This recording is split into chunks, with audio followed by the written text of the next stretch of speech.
fantastic bag. Look at that subtle piping too. Just really subtle. I didn't want anything fancy. So there's the, this is what I call the front. The sides with your crossbody strap and the back. You can make it either way. The beauty of this bag is this. Look at that. That's a water bottle pocket, all separated. There's no connection on the bottom. Oh, there is a little bit of a connection. Nothing's gonna go in there. So I have my coffee in there. Perfect. Water bottle. Perfect. I love it. And then when you want to get inside your bag, you have tons of room. Here's a slip pocket, and I added a little pen area there. And on the other side, you have a zipper pocket, which is a pretty good size zipper pocket. Your phone would fit in there if you want to slide your phone in there. But then look at all the room you have. And you have a key fob to attach your keys to, because it's a big bag. You don't want to lose, you know, your keys.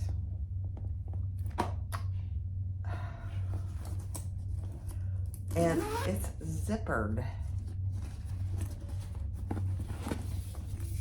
Nice long shoulder straps, which you can adjust any way you want.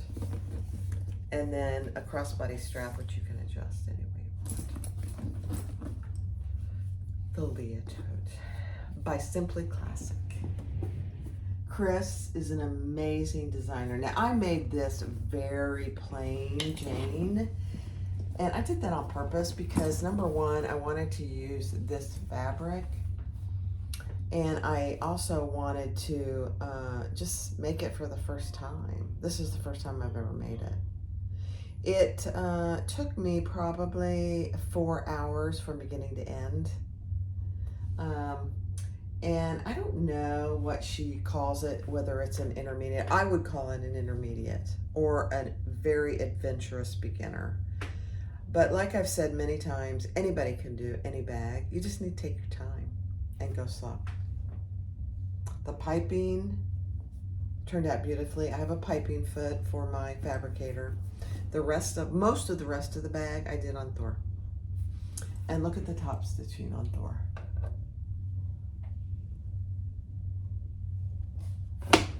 Thor and my fabricator are my two favorite machines. And I love my Bernina too, but completely different purposes.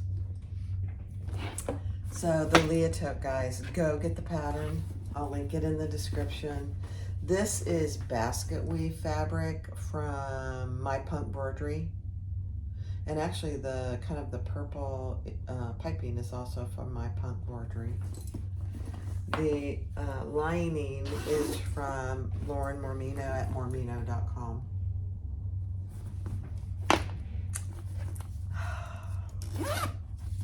I'm in love. This is a keeper for me. But if you want one, I'll be happy to make you one. And so it will be out on my website. Look at that. Oh, and it's got purse feet on the bottom. 5 purse feet on the bottom. Look at that. Thanks for watching. I appreciate you guys. I'm having so much fun. So go make one, go get the pattern, and enjoy. Thanks for watching. Bye-bye. Hi everyone, this is Barbie with Jeannie's Designs. I'm getting ready to sew a new pattern for me, the Leah Tote.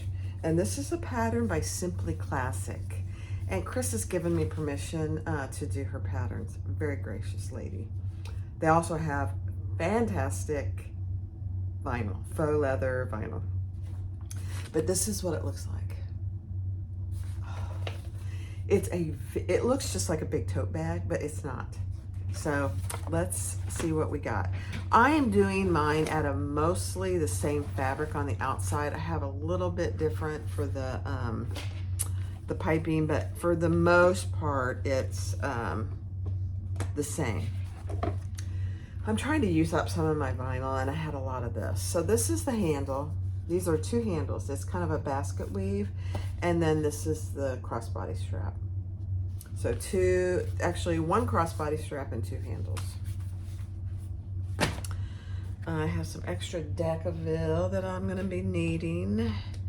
This is the slip pocket topper. It's just a piece of vinyl to top that.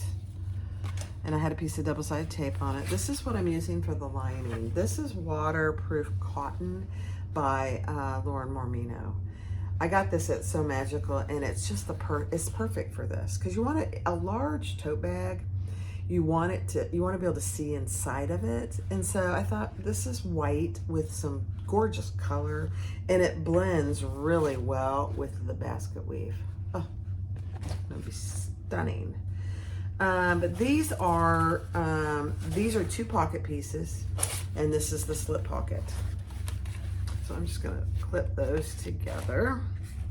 This is my gusset, my interior gusset piece. These are my 2 lining pieces. Oh no, there's, let's see. There are 2 linings. This is lining 1. Look how big this is. That's lining 1. It's big. And then lining, this is a large tote, but it has a twist, which is, for me, gonna be fabulous. This is lining 2, 1 of those. None of my lining do I have any interfacing on, because it's waterproof cotton, and it's really more like a canvas. It's very nice. I think these are extra pieces. I don't know how they snuck in my bucket. These are 2 side upper lining pieces, and they do have Decaville light in them out of the seam allowance.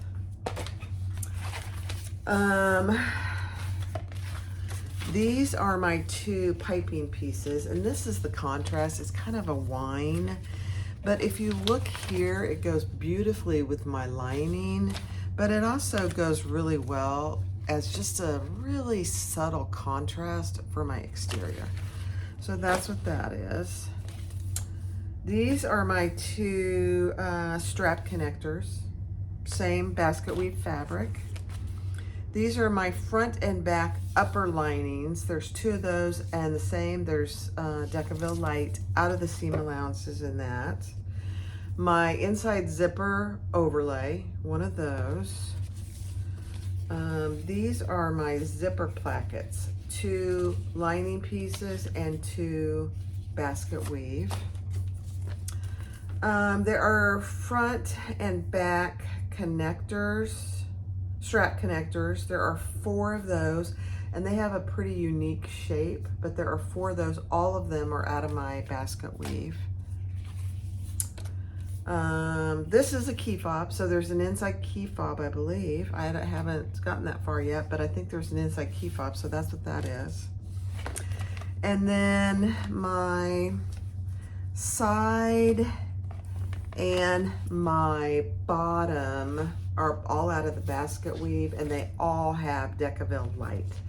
Now I may actually put an extra piece of Decaville light there on these.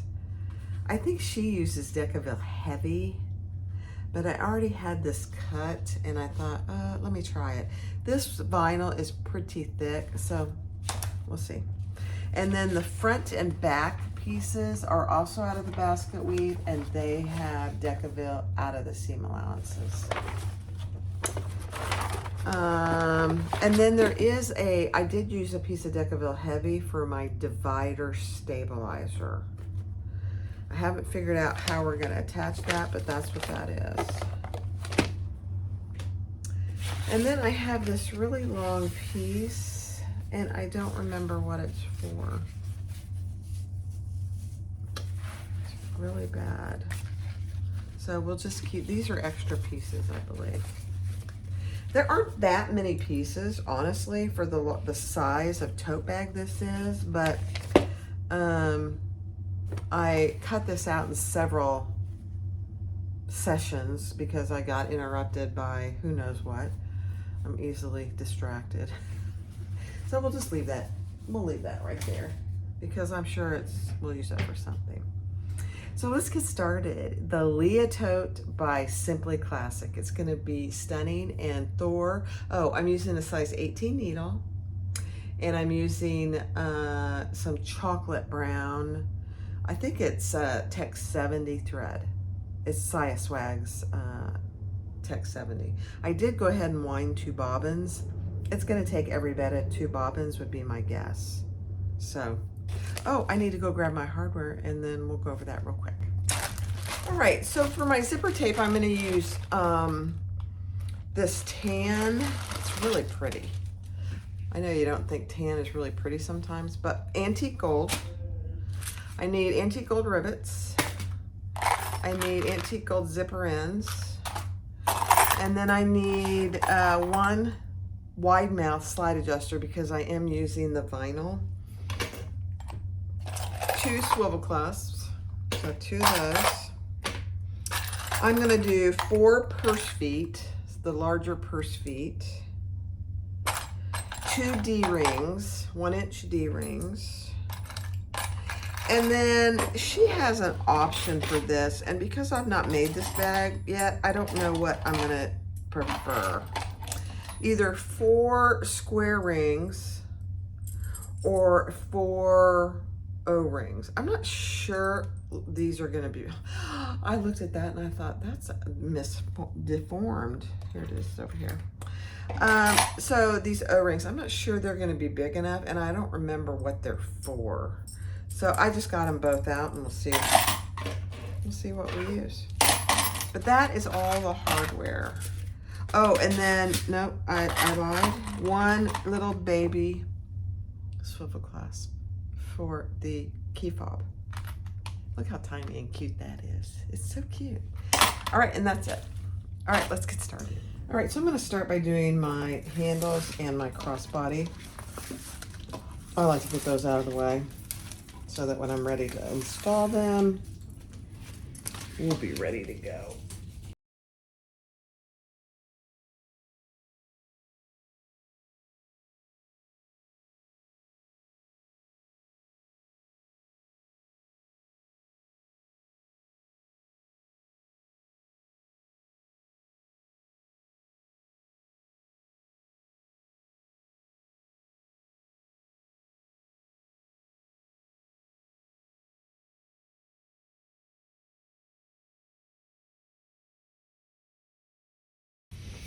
All right, so I wasn't paying attention and it went off.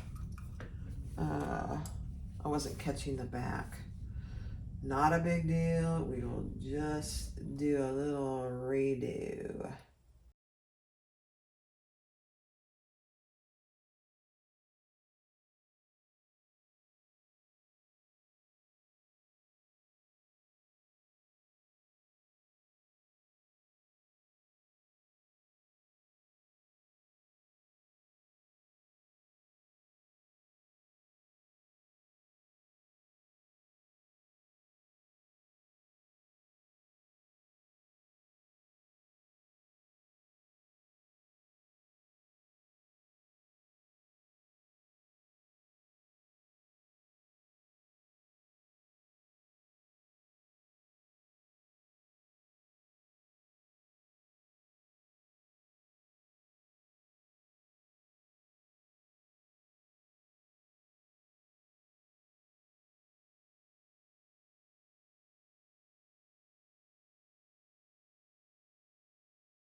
All right, so the next thing we're gonna do, these are your strap connectors. There's 4 of them.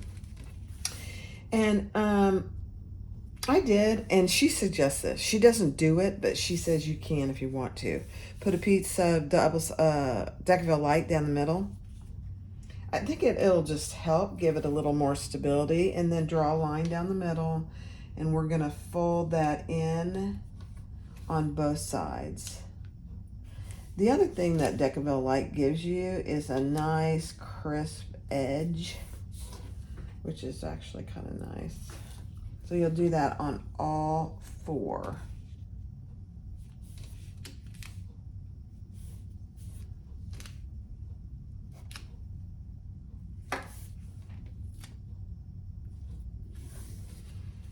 So that's what you should have. Cute.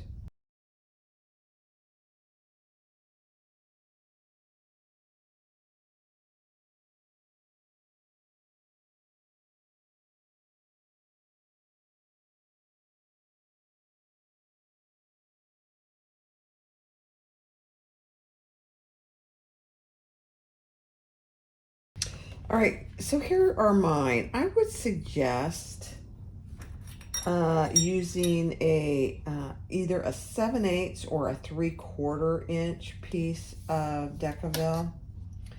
The 1 inch, and I should have known this, but the 1 inch is just a little too wide. It doesn't give you a nice crisp, and what you're going for is a nice crisp edge here, nice rounded edge. And you don't have to use the rounded edge. I think it's a nice touch myself. So I did use that. See right there, I don't like that. So I'm just gonna snug that in so it's a little more in the center. This one is perfect. And I'm just putting a little clips on there to keep it, because I only used 1/8 inch double-sided tape. All right, so now we're going to set that aside and do the exact same thing to our strap connectors. So we're getting all these pieces ready. So let me go grab those. All right, so these are our 2 strap connectors, and we're going to do the exact same thing, except I didn't put any Decaville underneath it or in the center of this.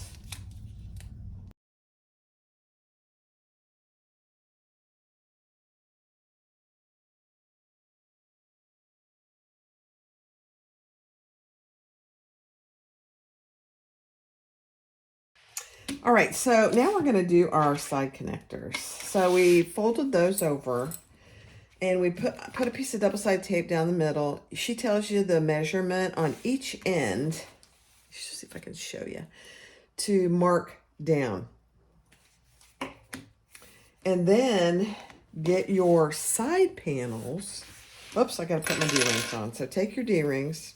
I put a tiny little piece of tape here just to help the D-ring stay where I want it to, because we're going to fold that down to that line.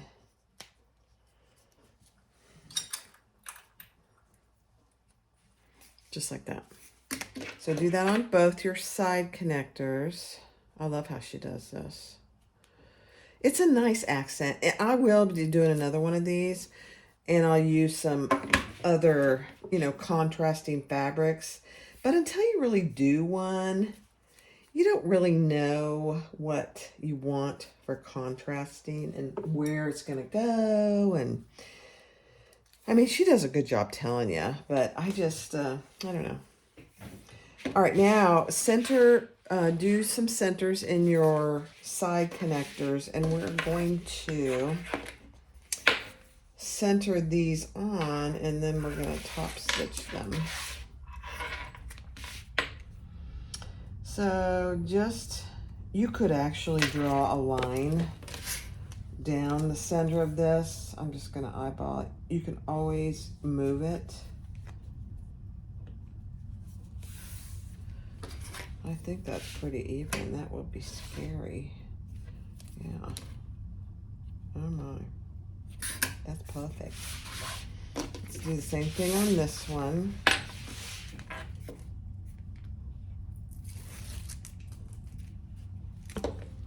You know, I'm loving my Thor, but I'm realizing that there are gonna be some things that are better for me to do on my fabricator. And one of them is the handles and strap connectors. I mean handles and crossbody straps. This, I mean, if I could put the flat bed on here and that would be fine. You know, so I could do that. All right, I am going to get rid of my clip here. And she suggests, which is a great idea. I think Chris is pretty smart. I'm gonna mark a line here, but I'm gonna do it not with my, I don't know if this will stay or not, we'll see. Just an inch down, because that's where you're gonna start and stop your stitching, which is very good. Okay. All right, let's sew those on. I'm gonna let that dry for just a second. All right, let's stitch this baby on. 2 of them.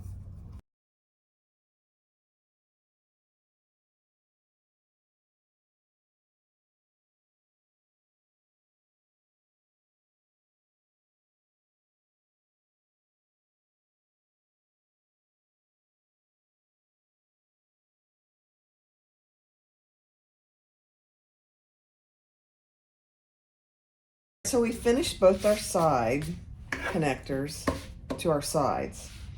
Now, and I marked my purse feet, and then I kind of read ahead, and I'm like, oh no. The center one is fine, but these 4 side ones go on the side connectors. Love it. All right, we're just gonna sew these together. Oh, you know what I'm gonna do? Let me do my little seam guide. How about that?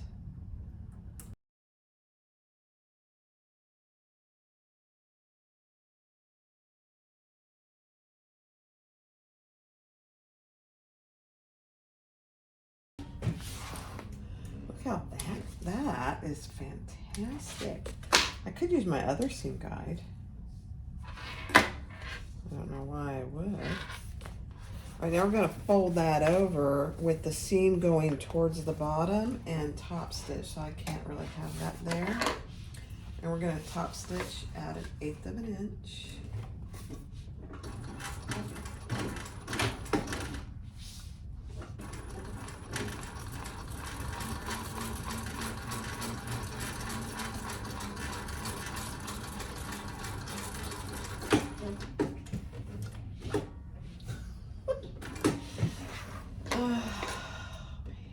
I love the needle positioner.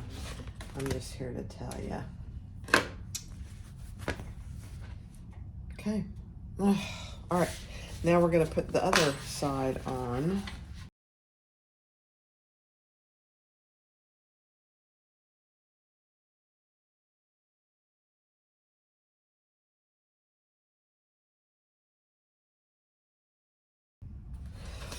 All right, let's put our purse feet on. So that one goes in the middle, and then she tells you where to measure on the sides. I mean, and you're measuring from that seam. You can put them anywhere you want. You know, you don't have to do what she tells for purse feet, but I think it's actually, this is a big tote. So I'm just drawing a line. Oops, I didn't get my line there. Where she tells you to in the pattern. And you're drawing that line from the seam you just made, not the top stitching. And now I'm just gonna measure over. Let me see what she tells you to, how far in, hold on.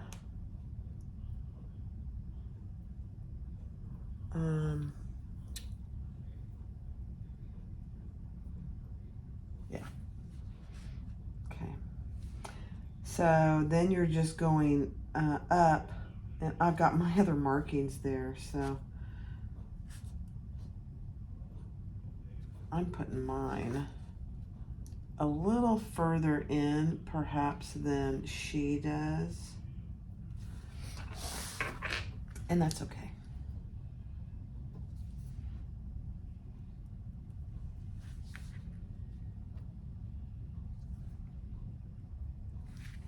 Okay, so just ignore these. So one here, one here, one here, one here, and one here. It's a beautiful thing. Okay, let me grab my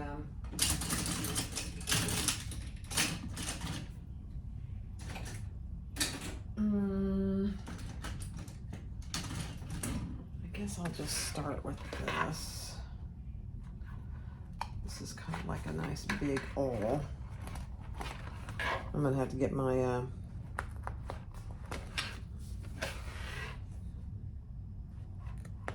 X-Acto knife out.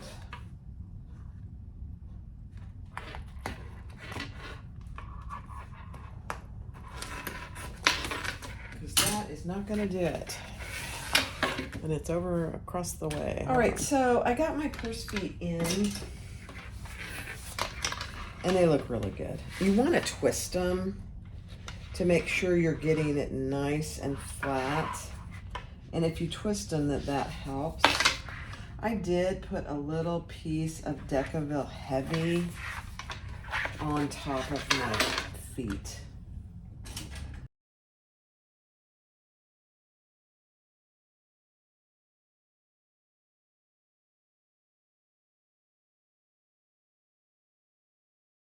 All right, so I finished my gusset. I did put a rivet here on both ends. And then I did put really fancy gray tape on the bottom just to cover my purse feet so it doesn't ruin anything. There you go. It really looks good. Very nice. All right, so for this next step, you're going to need your, and I'm going to use square rings. 4 1-inch square rings. You're going to need your strap handle connectors. For those, you're going to need your front and your back. And we're going to just do one at a time. So 2 of those and 2 of those. And I put double-sided tape down the whole thing. And she does. This is a really good idea, actually. So on your front piece or back piece, she has you measure over on each side from center. So you should have your centers marked. And draw a line starting at what she tells you to in the pattern. And I should, hold on, let me just make sure I'm getting that straight. Yeah, 1.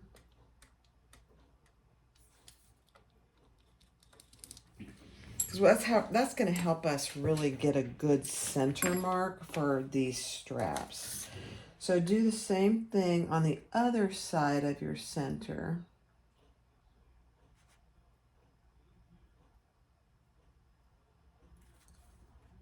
You're going to start a certain distance down. This mark is going to be hidden. And then take your strap connector, and we are going to, it's probably easier, let me get over here, do it from the top, the bottom. You're still going to center that and just center it all the way down. You don't have your D-ring on yet. Then put your D-ring on, or square ring, whatever it is, and fold that down to the mark. I think she does it this way because it's just easier to get this on nice and even when it's one piece without the hardware there. That's what I think she's doing. It's a good idea. So same thing, you're starting at the top, but you're gonna center that all the way down. And it's not that hard, really. And then put your D-ring on. Just like you did on the other side, you measure down. Now, the one thing I am going to do is I'm going to make sure these are even. Oh my. They're perfect. And now we're going to stitch those on. And same thing, measure the distance she tells you to in the pattern from your fold there. Because that's where you're going to start and stop your stitching. What she's doing with that is keeping you away from your hardware so you don't have to worry about going back stitching like I have done. Now this would definitely be easier to do on my flatbed. You know what I'm going to do? I'm going to put the flatbed on. That takes less than a minute. It's fantastic.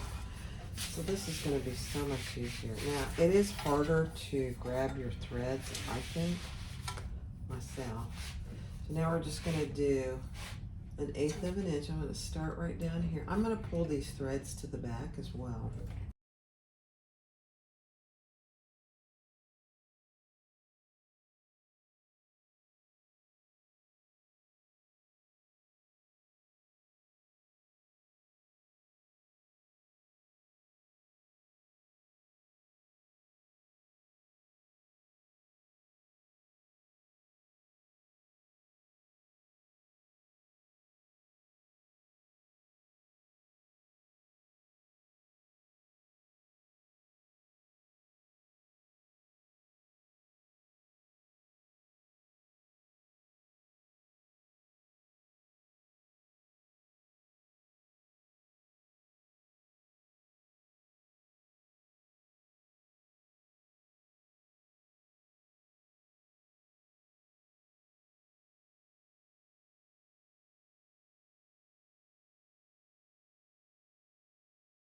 All right, so I finished this side. It looks really good. I got the rivets in there. It looks really good. Now I'm just going to do this other side on fast forward.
All right, so this is what you have.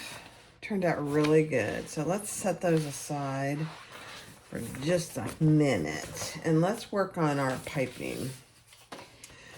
So divide your piping down the middle, and I'm going to take this over and do it at a bigger table. And then we're going to put a piece of double-sided tape right in the middle of one side. She does this a little different, and I've never done it this way, and I like it. So right in the middle of one side, not down the middle. It's very smart how she does this. I guess I can do it here. Just tedious.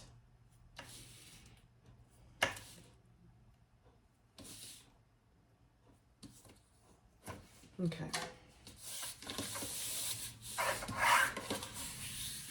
All right, now this is cording I've had for a very long time. And it's, oh,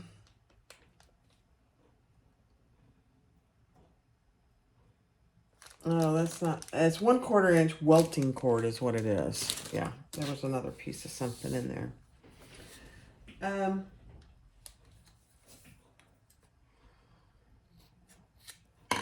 Yeah, and it kind of frays. That's all right. But don't start at the top. Oh, you can't even see what I'm doing. That's bad. Let's put it up here.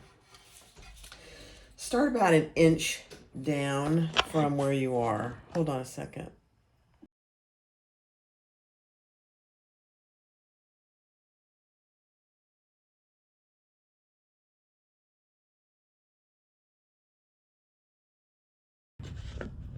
So another option is, rather than using all the tape, is just to sew it.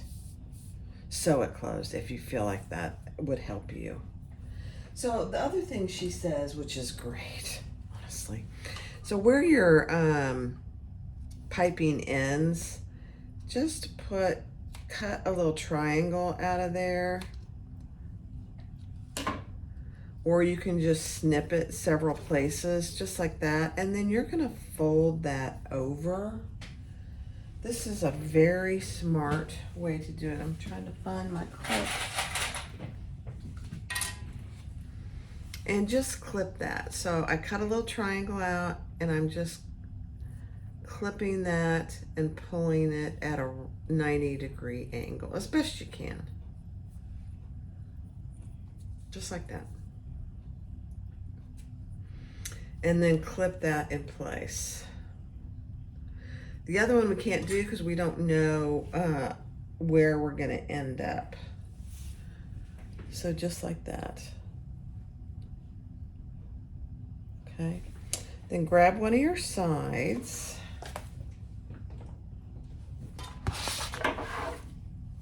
I'm going to pull you down so you can see. And then measure down where she tells you to in the pattern. And where your 90-degree is, we're going to start clipping that in place. Let me just grab all my clips.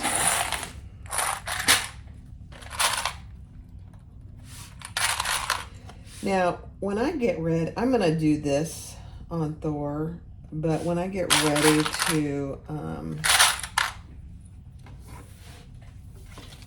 sew it together with the gusset, I'm going to move to my fabricator because I have a piping foot that I'll use.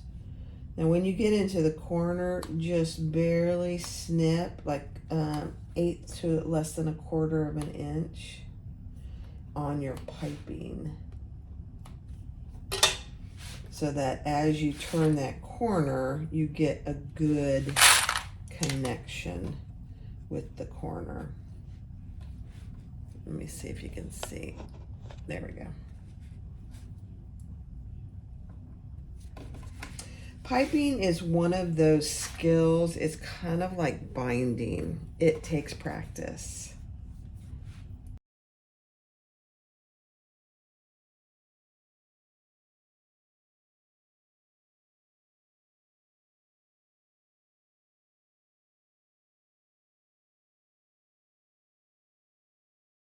All right, so now when we get up to this top part where we have our mark, we're going to open this up.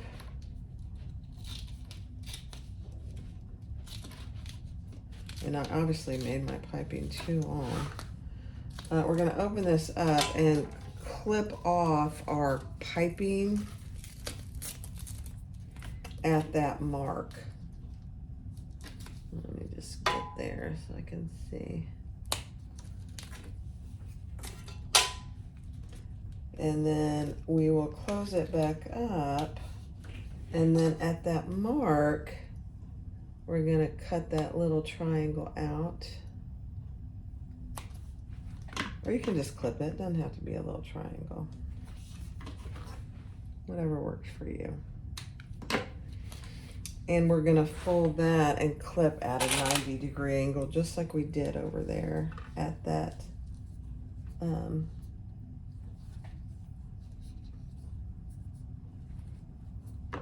just need to make a little bit. There we go.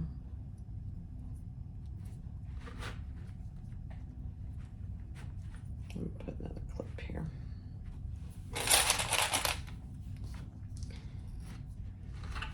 And if you didn't get enough of your piping cut out, I think I did.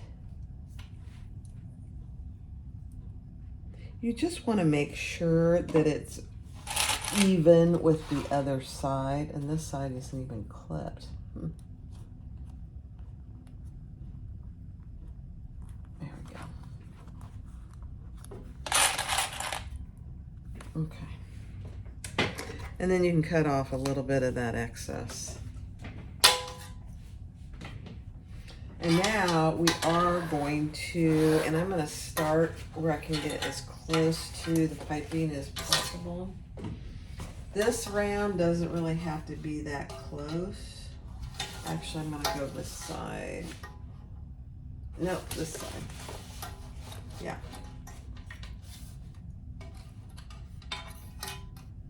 Let me pull you up so you can see what I'm doing. And we're gonna just start and really, we're basically basting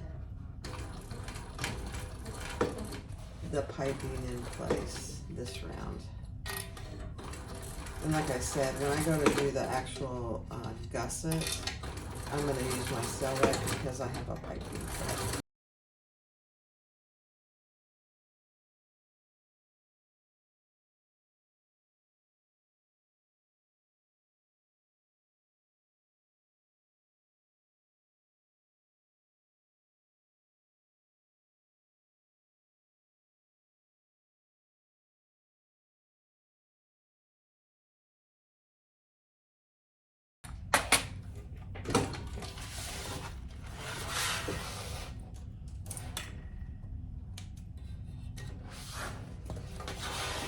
Okay, so let me show you, and then I'll do the other side on fast forward, but I'm gonna trim, there's my scissors. I'm just gonna trim up my piping on both sides.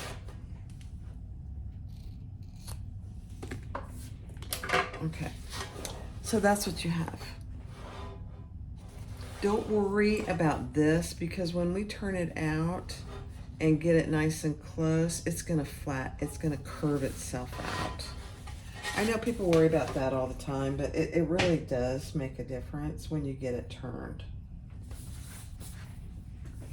All right, I'm gonna do the other side on fast forward.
Hi everyone. So on my Cell-Rite, I did, I'm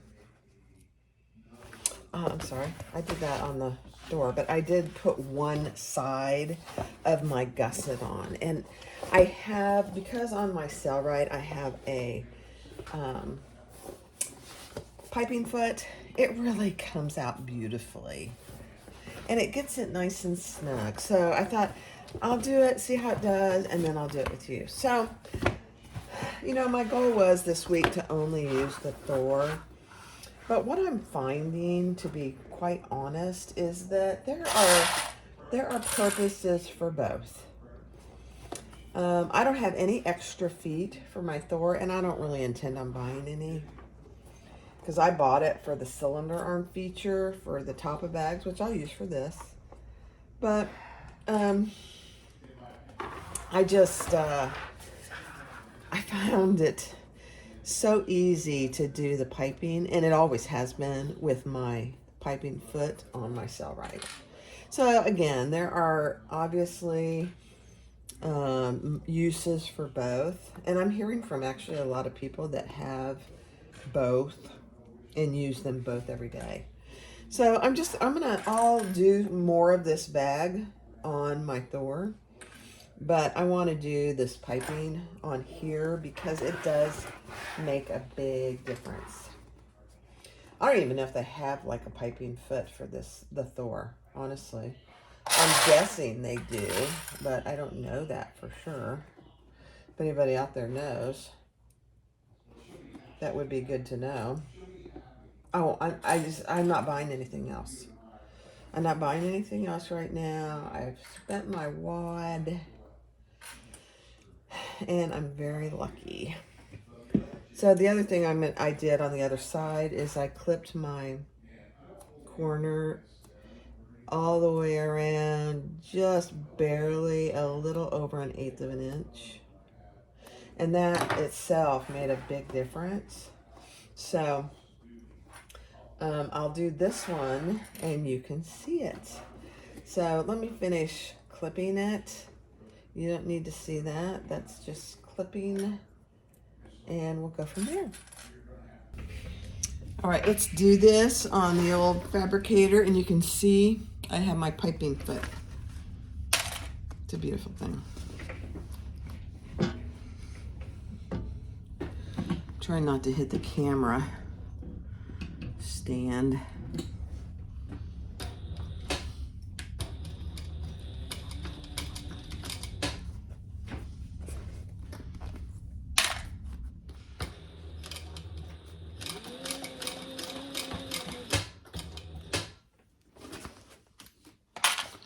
I'm trying to get some light in there so you can see.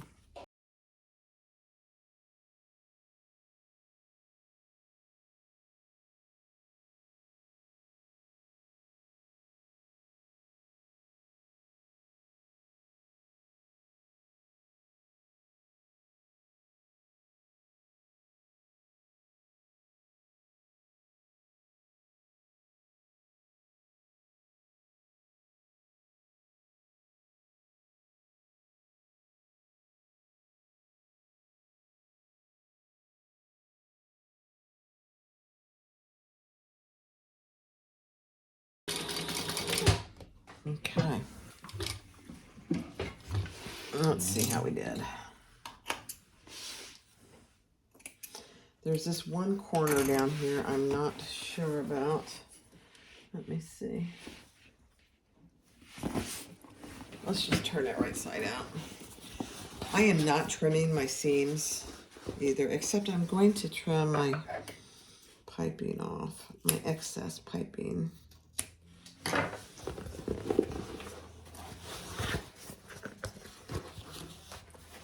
Let's see how it does.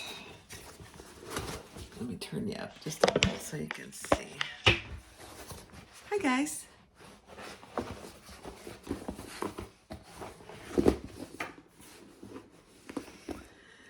Oh, that looks good.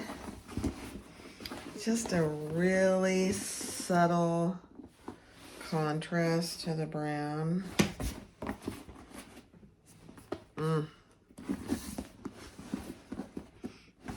Beautiful. Let me see if this is pretty even. It's pretty even. It's not perfect, but it is pretty even. Let's see. Yeah.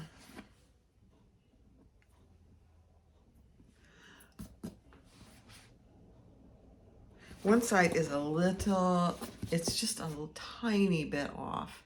It looks pretty good. By the time I get this sewn, the seam sewn, the top, and you know, it'll be hardly noticeable, I think. But look at this. Look at the piping. I don't know what happened here. Let me see. This one is just a little tighter, and that's okay. That's okay. Piping is never perfect. I mean, this is pretty darn perfect, really. And the other thing to keep in mind with piping, if you have an area, which I really don't this time, which is unusual, sometimes you have to go back over it. And if you have to go back over it, you don't take anything out. You just go in a little tighter where you feel like you didn't get quite as tight. That's it. All right, let's go to the next step. I'm going to continue on Sailrite, my fabricator, for just a little bit, and then I will switch back over to my Thor, primarily because I have to change the thread. I only have one spool of this dark chocolate brown thread, which is I'm okay with. So I'll get stuff ready and let's do it. All right, so the next thing we're going to do is our zipper. So we're going to do the Butler method on these pieces, just like that. I just have them clipped in place, and I'm going to just tap them in place with my machine. I did put my zipper foot back on. We're going to do our zipper placket. So on each short end of your zipper placket pieces, either use 1/2 inch double-sided tape or measure down 1 inch. I like the way she does this.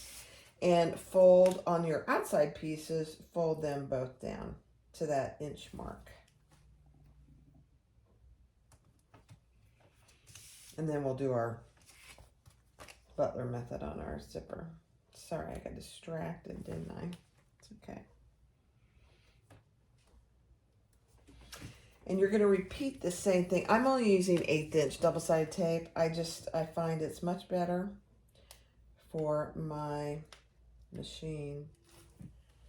And on both of these, you're going to do one, you're going to do both sides, both short edges.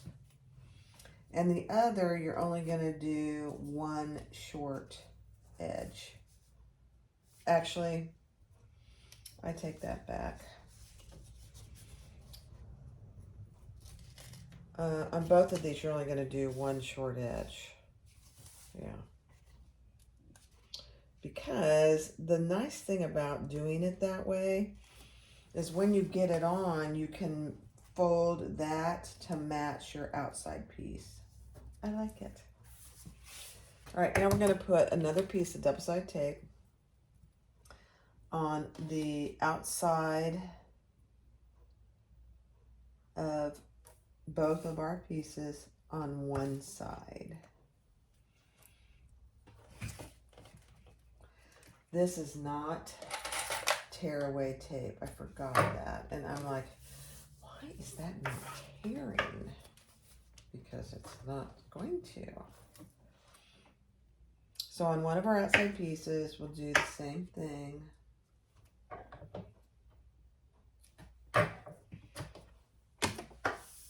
My tearaway tape is over at the other machine. All right, let's base these little Butler methods in place.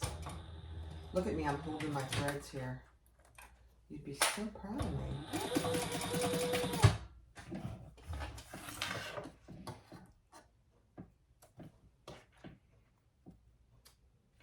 You should do that on any machine. So it's a really good habit to conquer, really. All right, let's do this other side.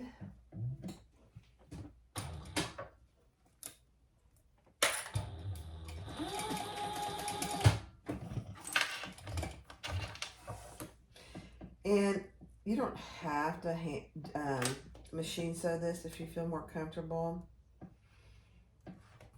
Just give it a couple tacks with the needle and thread. I just prefer using my machine. Okay. All right, so now take your one of your outside pieces with the 1/8 inch double-sided tape. And we're going to lay that face down. I'm going to put a clip on here just so I don't accidentally remove my zipper pull, although it wouldn't be the end of the world. And we're going to, right where that 1/2 inch mark is and we folded, we're going to put where we folded our zipper. It's easier to show you in just 1 second.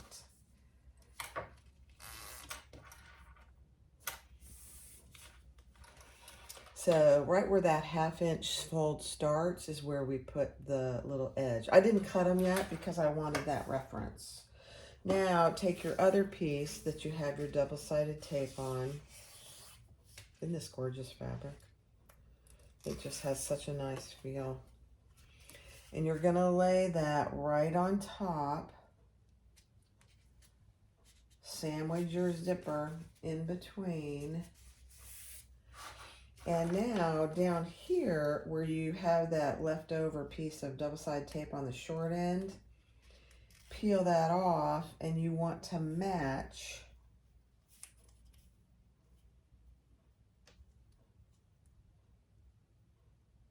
wow, these, I must have made these really too long. It's a good thing we're doing it this way. You want to match where your outside piece ends. These are really not the same size. I wonder why I did that. Who knows? Okay. Perfect. I'm going to clip that. You know what? Oh, Barbie, Barbie, Barbie, Barbie, Barbie. I put my tape on the wrong side. That's okay. You know what we'll do? We'll just put it right here.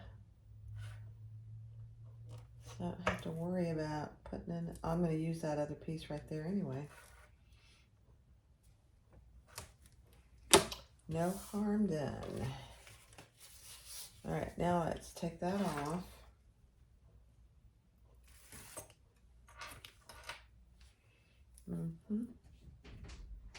Hold, please. But it's so funny, guys. My husband comes and just taps on the door. You probably can't even hear it. But occasionally when I stop the video, that's what I'm doing. I'm answering the door. He's a funny man. All right, so now we're going to do the same thing here. For some reason, this is longer than it needs to be, and that's okay.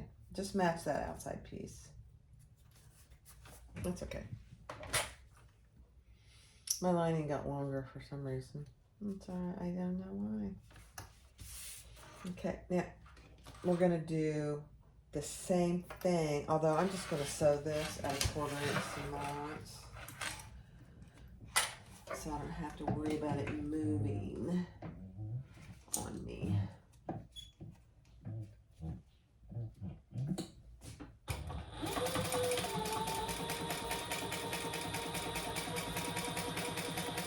And I shouldn't be in any of that double-sided tape, which is really a nice thing.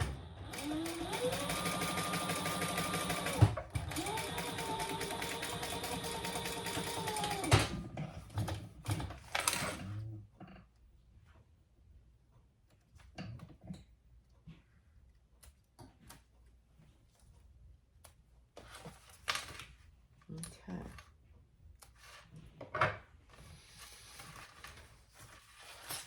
So you can, I guess I need to get rid of this.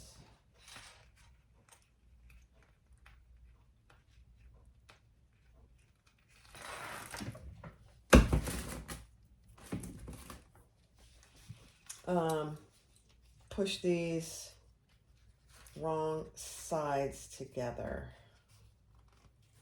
and they match very well.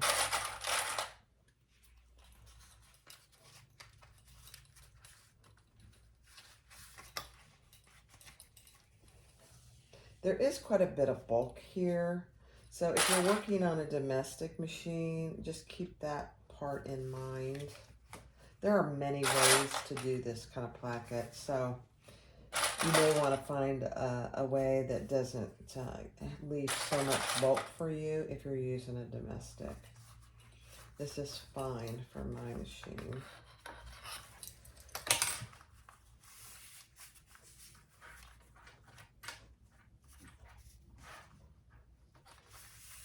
Okay. And how she does it, she leaves it alone until we get this other piece on. Okay. So again, we are going to, I'm just going to put it on my outside piece.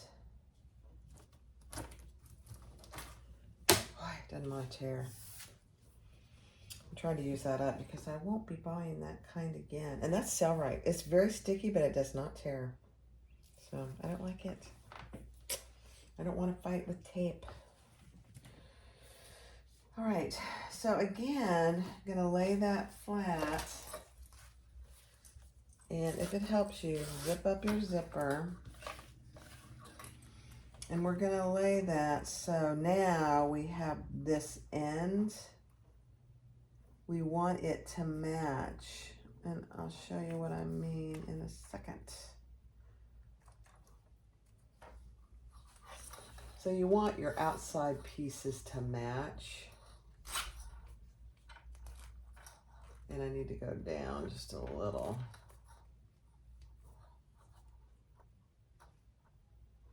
Yeah. Perfect.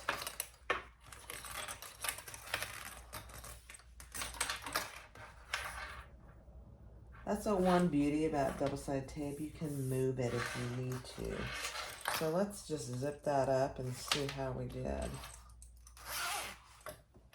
Oh my gosh, that's perfect. Okay. Now grab your other lining piece, which for me fell on the floor. And this is the one that's left open. This one we are going to match and leave the bottom side open so we can get it nice and even.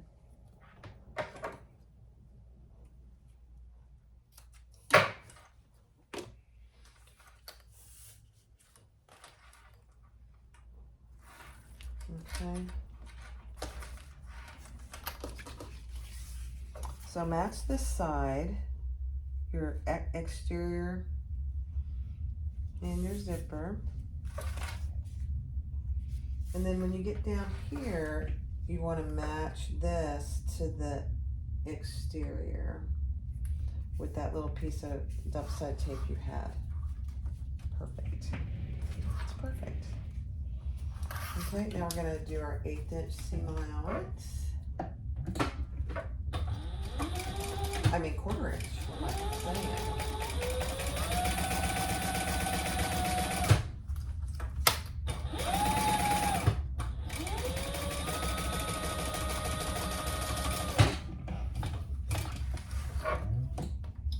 And then we'll turn these wrong sides together.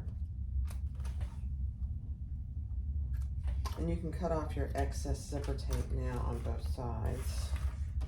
I didn't do it on this side, that's okay. It's inside, won't hurt anything. Let's just see how we did. Well, let's turn it right. Let's turn it wrong sides together first.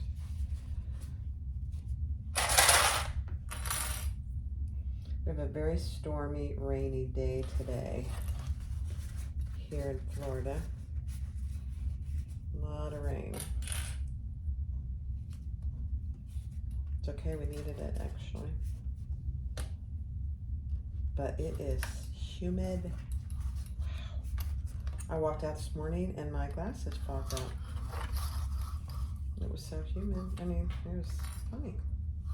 I'm like, honey, I can't see where I'm going. All right, let's see how we did. See how perfect that is, how she does it at the end there? Chris, I really like that method. I think I've seen it before, but I hardly ever do it. I should. All right, now we're going to top stitch and baste all 4 sides.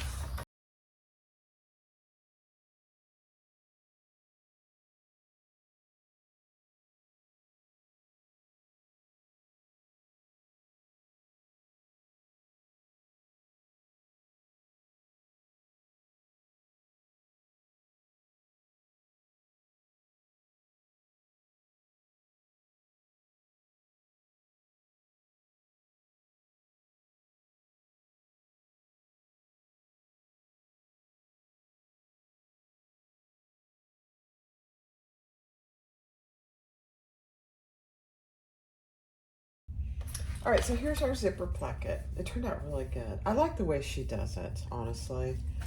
It helps you get it very nice and even.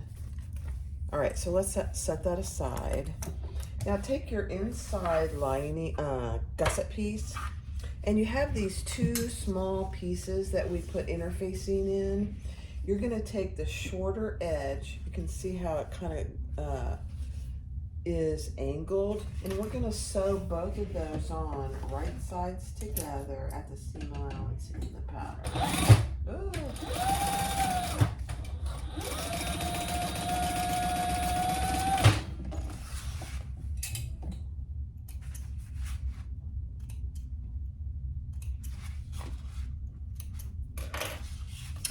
And after we do that, we're going to fold it up, and it looks a little weird, and that's okay. We're going to top stitch on, let me just verify that. I'm pretty sure. Hold on. Okay, so yeah. The seam that you create goes towards the top, and you top stitch on that top piece. Just wanted to make sure about that.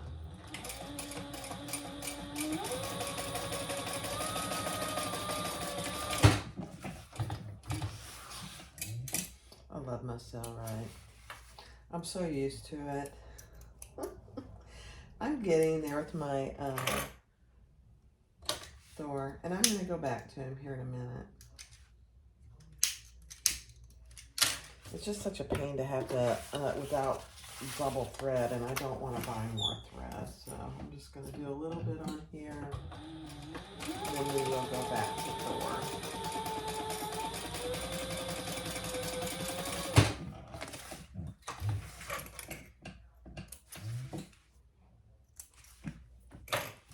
Okay, let's top stitch.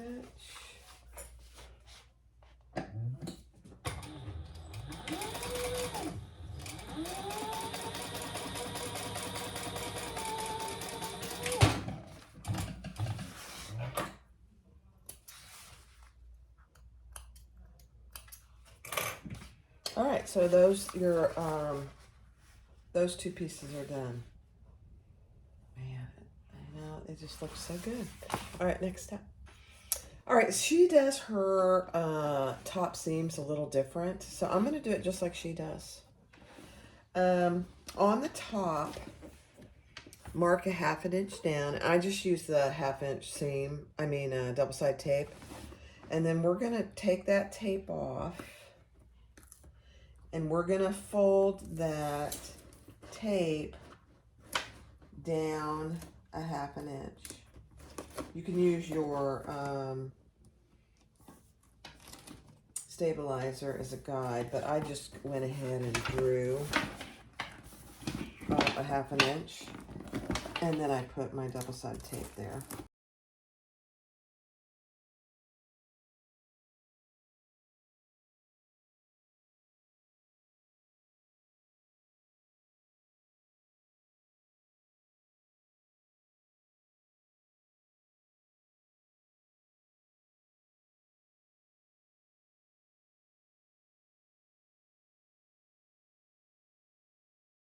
It's a really nice way to do it, I think. There's no birthing. This is not a birth bag, I don't believe. All right, so that exterior is done. We'll set that aside. The piping looks spectacular. I did put my logo here. I finally got all my colors in. It's beautiful. It's a beautiful thing. I don't know if maybe I should Should I put it, and it's a beautiful thing here. Let me see if I have anything that looks decent. I could put, oh no, that's my logo.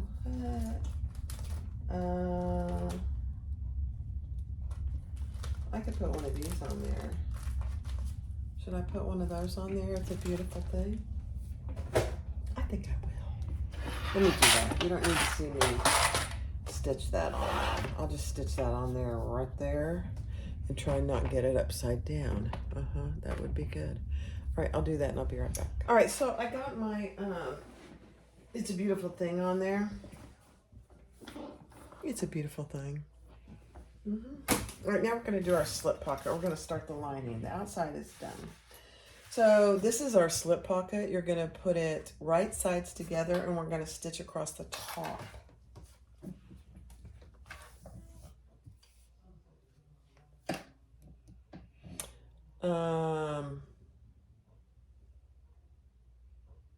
No, I'm sorry, just the sides.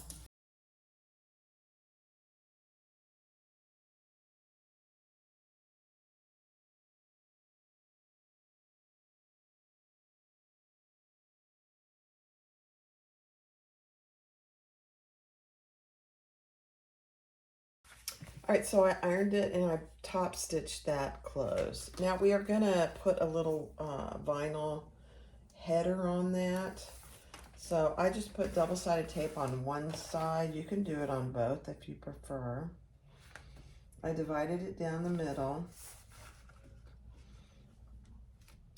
And then I'm just gonna clip that so it's nice and snug. And when I say you can use, you know, double-sided tape on both, you certainly can. It's a lot of double-sided tape. My needle's holding up pretty good.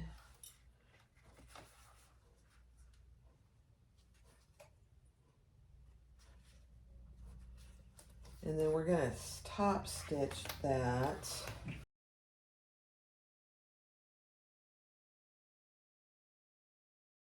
And then you'll just cut off your excess on both sides without cutting your pocket.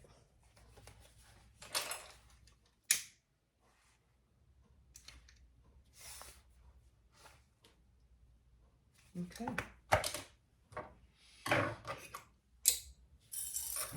That's done. Let me see what our next step is. All right, so there we have our slip pocket. Let's set that aside for just a minute and let's do our zipper pocket. So you have two pieces. We're gonna, my zipper tape is a little long and I already put my zipper pull on. We're gonna stitch that at 1/4 inch. No secret there.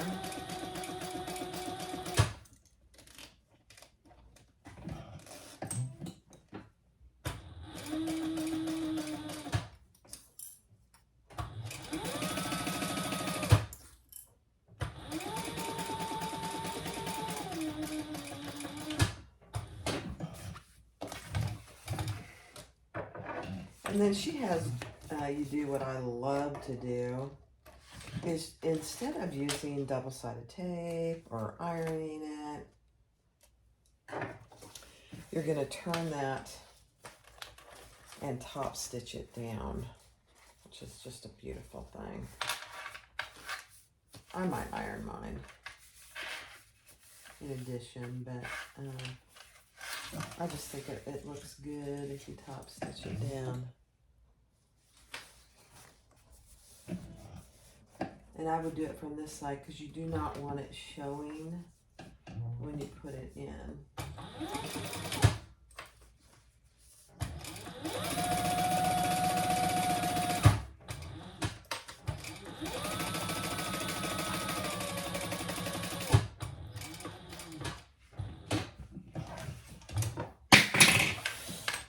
Sorry. Very dropsy with the old scissors. Don't have enough space here. I'm not complaining, it's just what it is.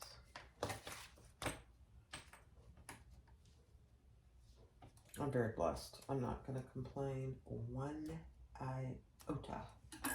All right, let's repeat that on, oh, see there, they're on another piece. So your linings are right sides together, and just line up the sides.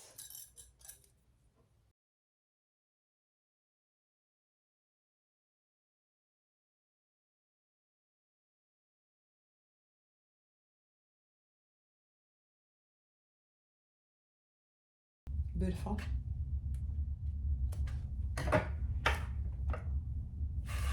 Okay, so when you open your zipper, you're obviously going to see the right side of the fabric. It's going to look gorgeous. All right, so next step. All right, so I kind of got ahead of myself. This isn't how she does her zipper or her key fob. So I'll just keep this for something else. Not a big deal. This is how she does her key fob, just like this. It's just a narrow little guy with, and I don't have a narrow antique gold. So it's going to be hidden way down in there. So I just used a nickel. It's fine. Just fine. So that's all that is. And it's just a 1-inch piece folded in half and top stitched. I top stitched it twice. So not a big deal. All right, so now we're going to start our lining. So with this long lining piece face down, you want to measure in from the left side, measure in what she tells you to in the pattern. So, and mark a line from top to bottom. I will caution you that these pieces go out just a hair. So start your measurements at the top and follow it down. Now we're going to turn the piece right side up, and from this right side, we're going to measure 4 inches. Oops, I told you the measurement. Not good, board. But we're going to measure from the top. It's straight, and I got to get my dry erasing pen and mark that top to bottom. I know. It's very interesting. This is a great pattern. I will say it's something that is very unique. I would get it because it's really a cool pattern. All right, I've got the pattern right here on my iPad. All right, now take your lining piece 2, which is the smaller piece, and with it right side up, mark a line. Again, keeping it nice and even. I know my head's probably in there, sorry. Nice and even on the left side. This is so interesting.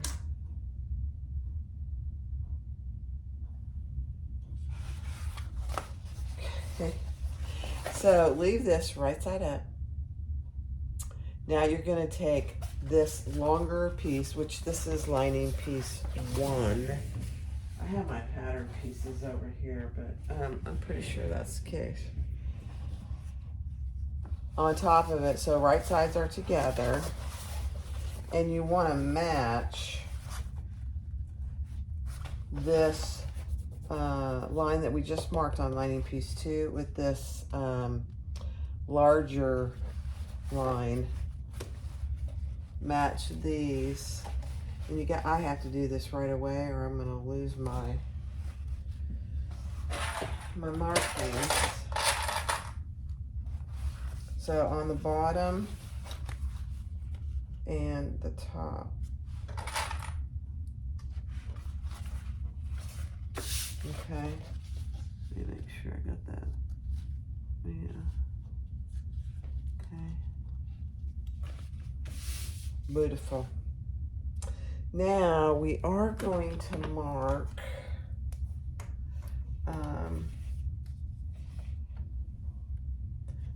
what she tells you down from the top and the bottom.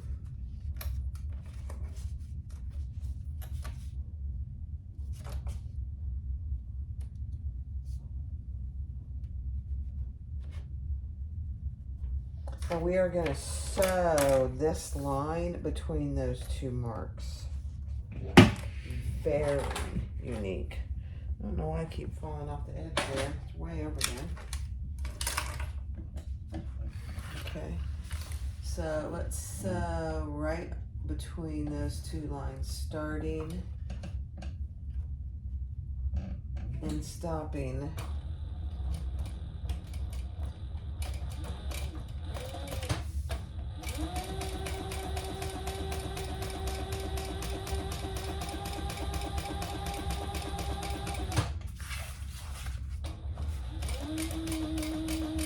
Between those two marks.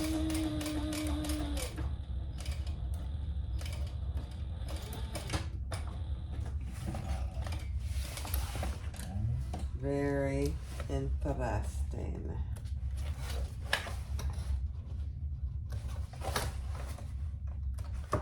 Okay.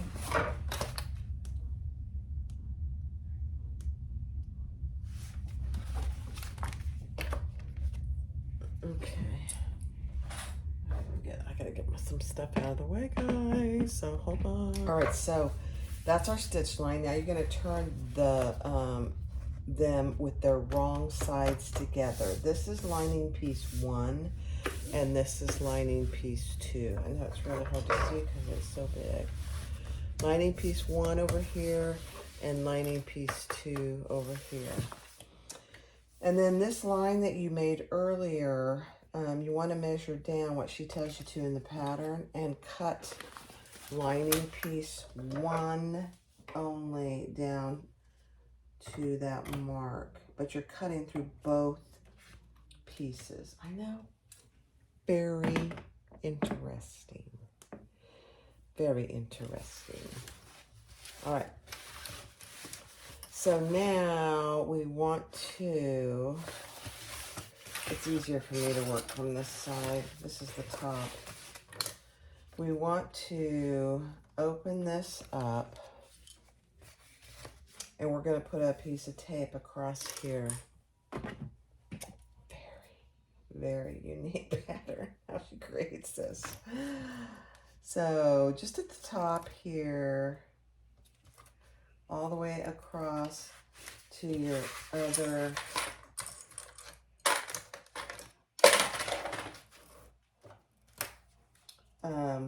cut that you made. Now I can't find my scissors anywhere. Oh, I put them back.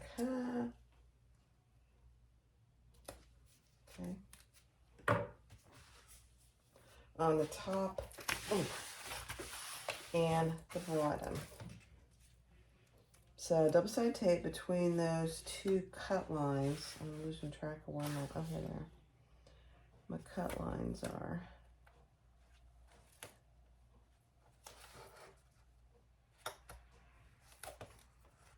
Let me find my line. There it is. Man. Okay.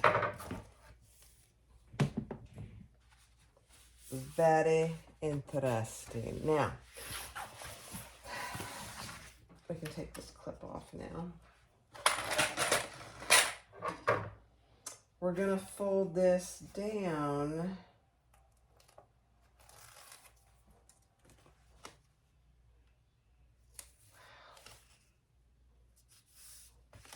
to where we cut it. So it's just like that.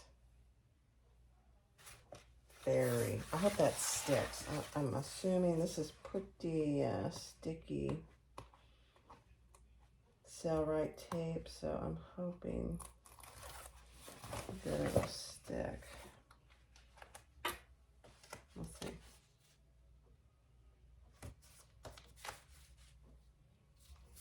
This is how she creates a water bottle.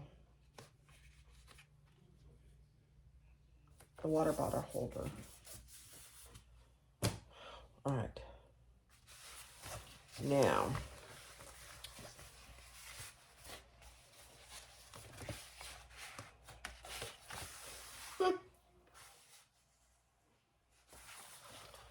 Now, we want to fold these two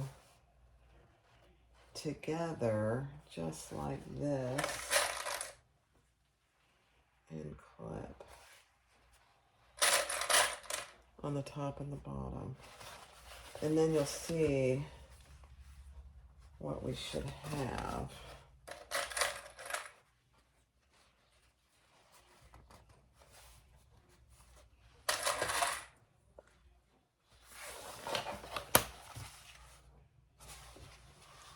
Let me see.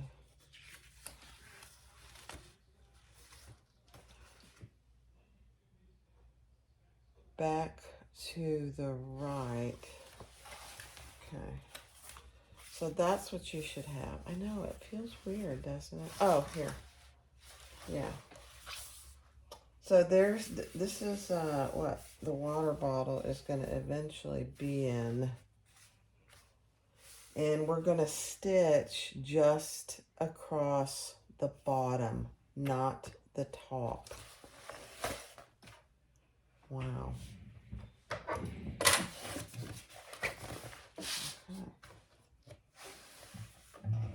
And just between those two lines. Let me see. Just 1/8 of an inch.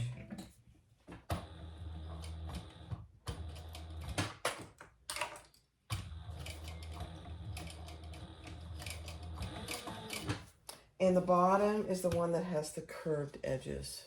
So it's easy to know which is the bottom and which is the top.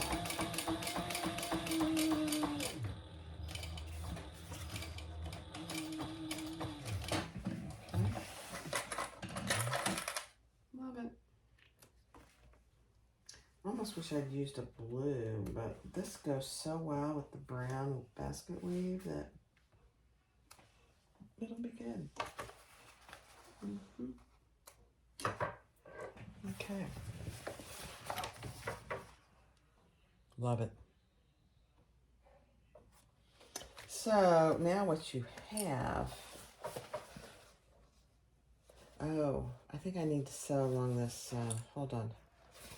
Yeah, I need to sew down here, I believe. Let me just look.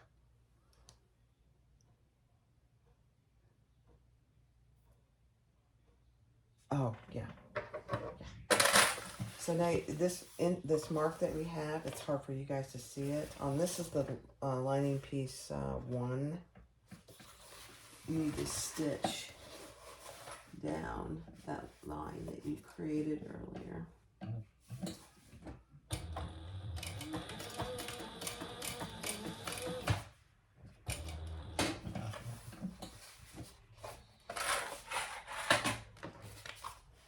Too much stuff.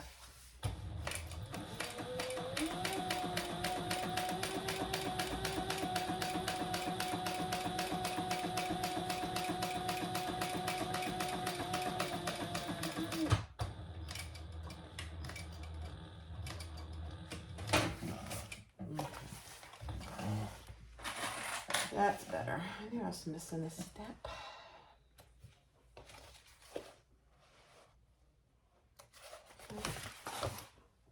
Now we've created at least partially the water bottle hole.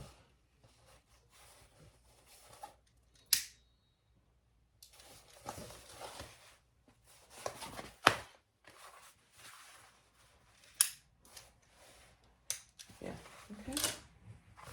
So now you can see that ends up being the place for the water bottle where this is where our interfacing goes. This, when we sew the gusset on here, is what creates the place for the water bottle. I absolutely love it. It's fantastic. Okay. Yep.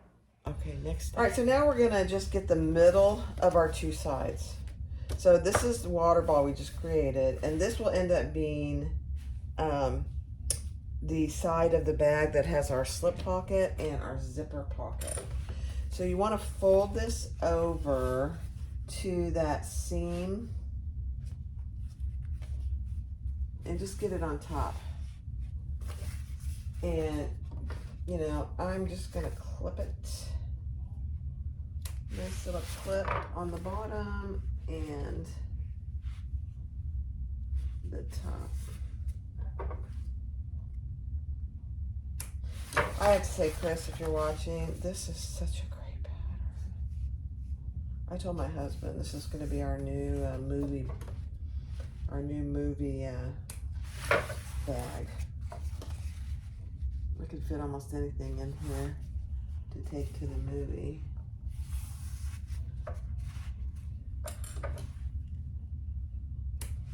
All right, so those, I know it looks weird because it's off center, but that's the center of our side that we're gonna put our zipper pocket on and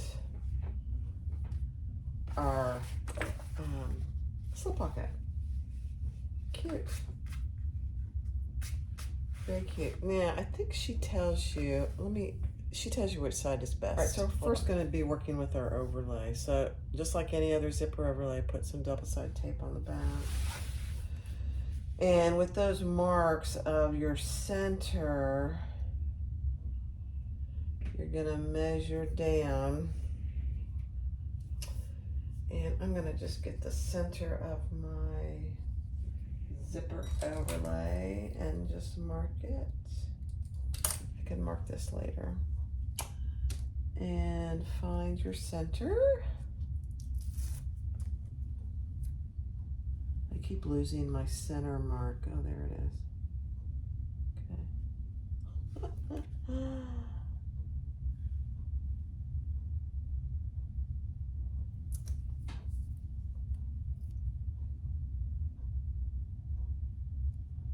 And just lay that right there.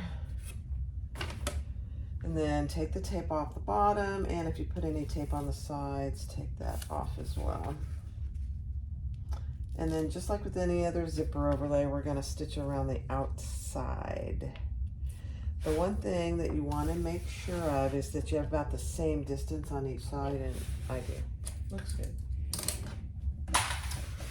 You do also want to make sure that this piece is laid out. You're not going to stitch over it. That would not be good. And I'm going to pull these stitches to the back. I'm going to hold on to them and not back stitch.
All right, so you're going to have some excess on one of the linings, so just trim that off. Okay, then we're going to sew on those 3 sides.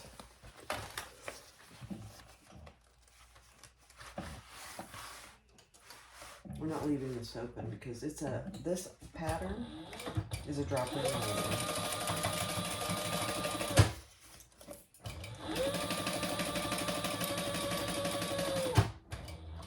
It's not your standard drop-in lining though, so don't be afraid of that.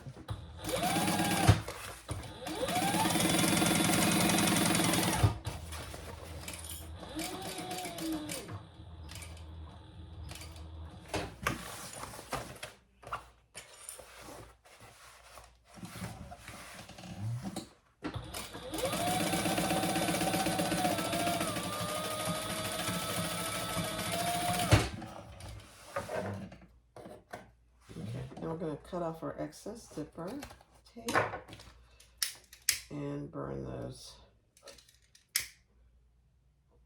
But beautiful. Let's cut the other one off.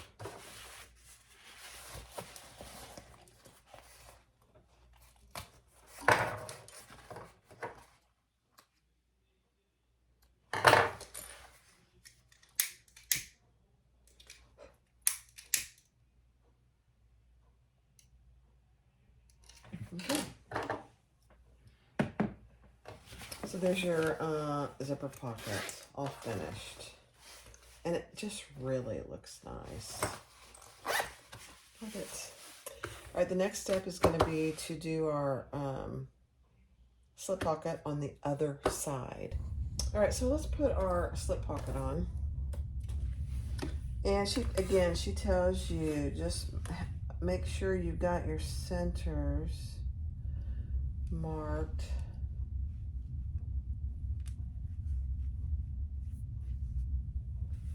And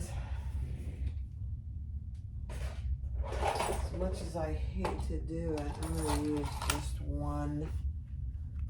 Well, I'm going to use 2 pins.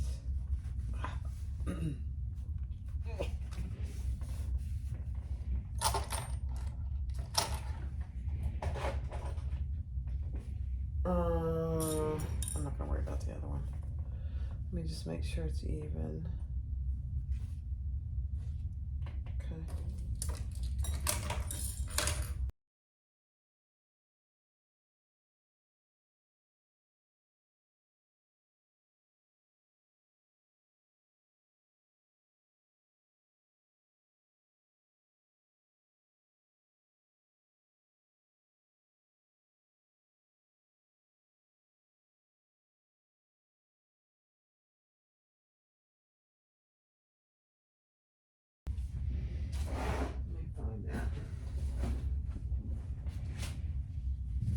So it's a pretty good size piece of interfacing, and because I'm just using cotton, I decided to go ahead and do it in Deckerville Heavy.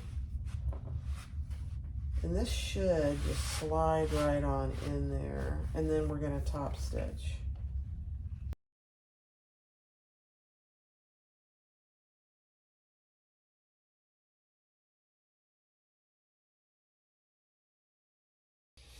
All right. So we finished our pocket, and I did put some rivets up here, although I didn't do a fantastic job. They are not too bad. This one got a little off center. The key with these rivets, I did put some, I missed this one, but I did put a little Deckerville Heavy underneath them back here, just because there's no lining or anything, or no interfacing on the back of this. It's sturdy fabric, but it'll be fine. So now take your zipper placket, and we're going to lay it right side up with the teeth right side up, and the end of your zipper teeth where it's going to be closed right on this side. And you want just to put it, she talks about, in fact, I'm going to You just want to make sure all your pieces are out of the way when you're doing this. So I'm going to clip this part of my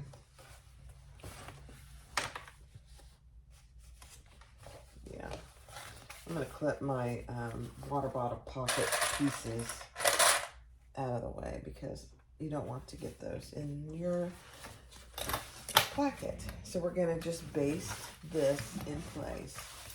And it's just right side at the top.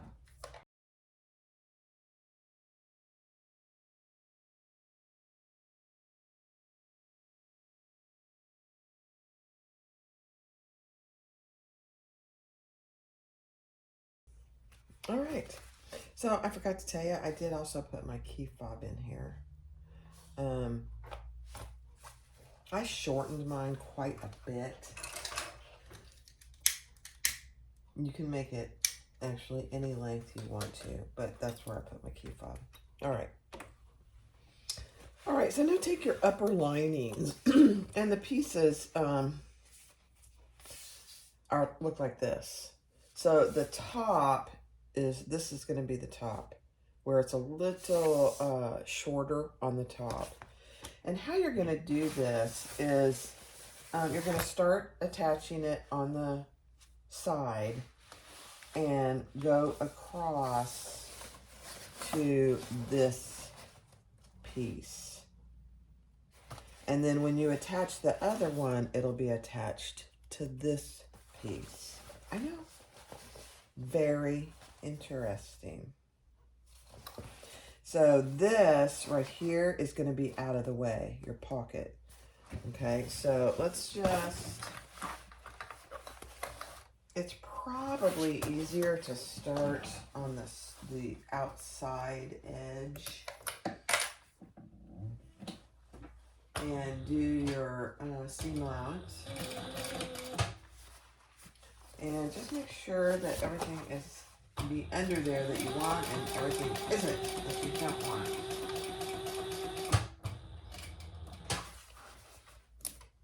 It actually is a perfect fit.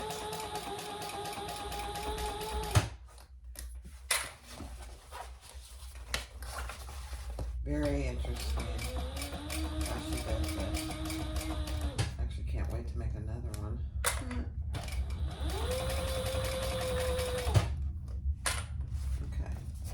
And then just make sure down that you're not getting that pocket lining, but you're getting it almost straight. I mean the pocket lining, and I mean the water bottle pocket.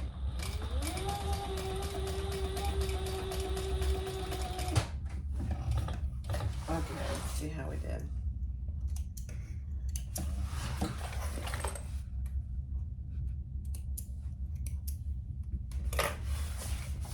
Okay, so when you turn it up, that's what you have. Oh, perfect. So we didn't catch this pocket at all. Just a little hair there. Let's burn that. Yeah. Okay, and then you're gonna turn that up, and I believe we're gonna top stitch the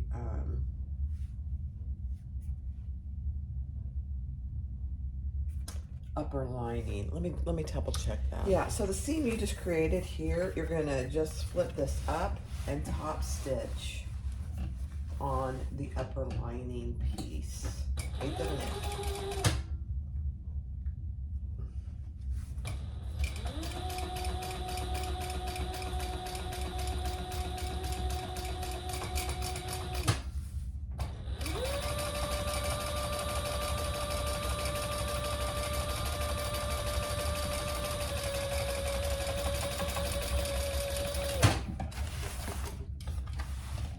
Now, I don't have my zipper pull on yet. You don't want to have that obviously on just yet.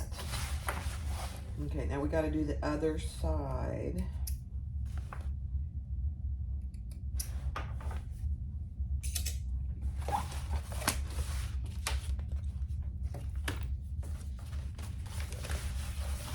Okay, so clip that out of the way. You might want to just clip it out of the way. And the short side is where we're gonna clip.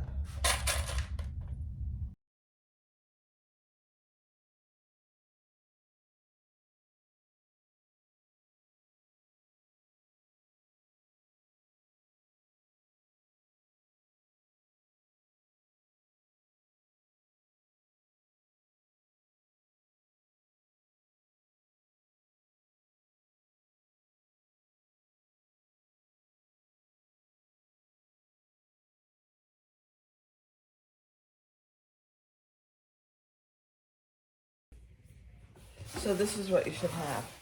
It looks like a hot mess. So on the back, this is what you have as well. You still have your water bottle pocket is right here. Oh, love it. All right, next step. All right, so we're taking our lining gusset. You want to make sure that you have found the center of this piece. This is one side. So I found the center, ignore this thing. I found the center of this side and the center of this side. And then we're gonna just start with one of the sides. Again, very unique. So start at the bottom and then bring it up. And you want to make sure that these pieces match. So bring that up and clip all the way down. And more than likely, we'll have to clip our corners. Let's see. My guess is we will. But in the whole pattern, you have a really generous seam allowance.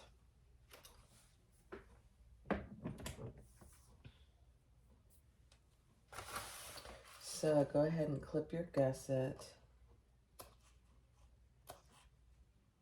And when I do clips, it depends on the size of the bag, but I typically do a little more than 1/8 of an inch and about 1/2 an inch apart.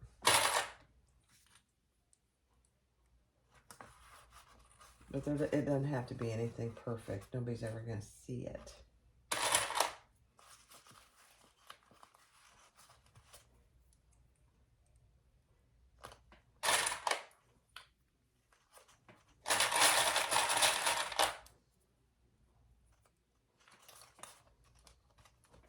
Okay, so that's one side. This is this side. Now we got this side clipped all the way across to this bottom. And you're thinking, okay, now how do I get this clipped up here? Well, you have to move this out of the way and get back here, okay? So this back here, let me see if I can fold this so you can see.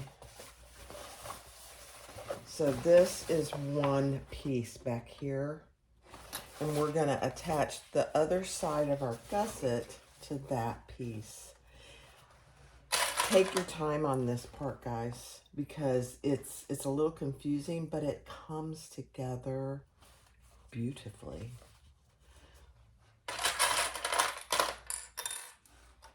It really does. And then just clip all the way around.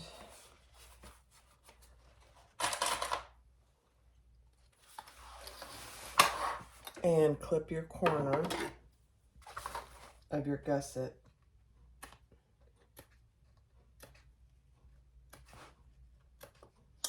And, she says something that is very helpful, I think. How do you know which side or which piece to clip when you're trying to make something fit? It's always the straight piece that you clip, not the rounded piece. And so in this situation, the gusset is always going to be your straight piece. I'm not sure I've ever heard someone explain it that way. So that's exactly the case. Because I had gotten that question before, and I just say it's always the gusset. Now there is a rare circumstance when we do clip the main piece, but it's pretty rare. So it's always the straight piece that you're trying to clip to fit the curved piece. What do you know? I like how that was explained. All right, so now let's stitch this on. And she also brings up a good point. Start where it meets there, because you want that to match pretty good.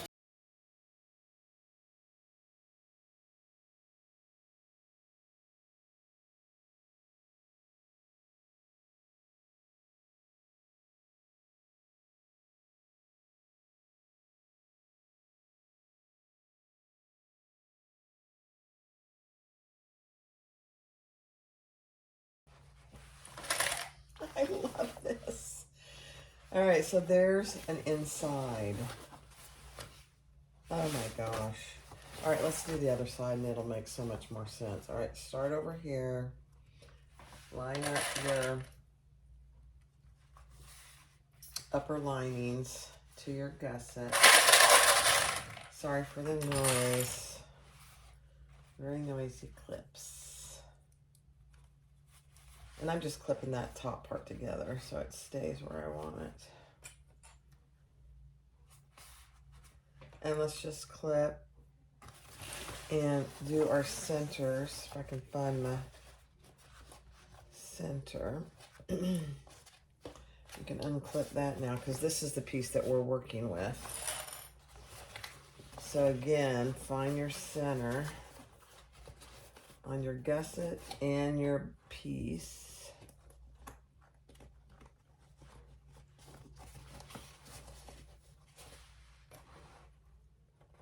And it's better to start at the bottom and then go to the top. I got a little ahead of myself. It's okay.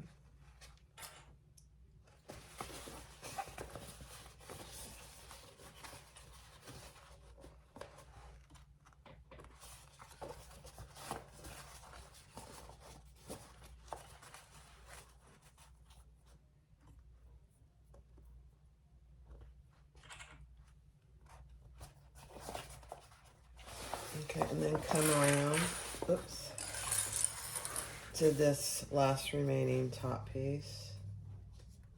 Clip that together. And again, I'm going to clip the top here so it doesn't move on me. Oh, I'm so excited to see this.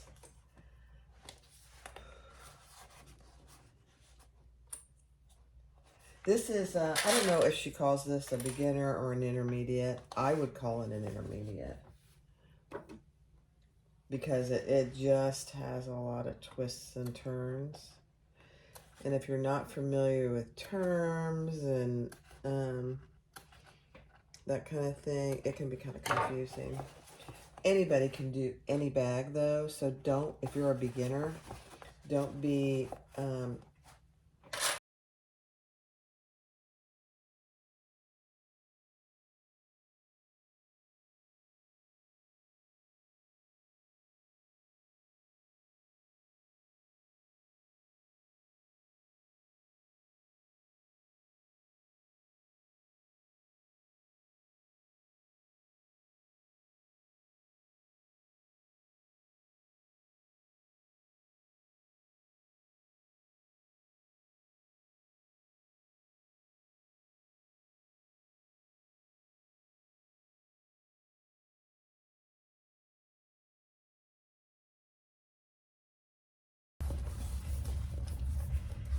so now you can see the magic.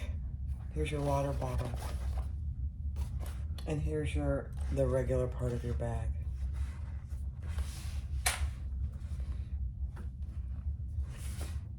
It's a beautiful thing. Chris, it's a beautiful thing. I absolutely love it. I absolutely love it because I carry water everywhere I go. It's either in the car or on my person. All right, next step. All right, so a couple things. Cut your seam allowance in half, except for about this top upper lining here. And then I'm gonna do something I rarely do. I think for this bag it's probably worth it. I'm just gonna stitch that seam open. I've done these 3, so you can see all I did was just do a really quick top stitch across those. Sometimes I've used double-sided tape, but there's gonna be a lot of tape here, so I didn't want to use tape. So I'm just gonna stitch those open.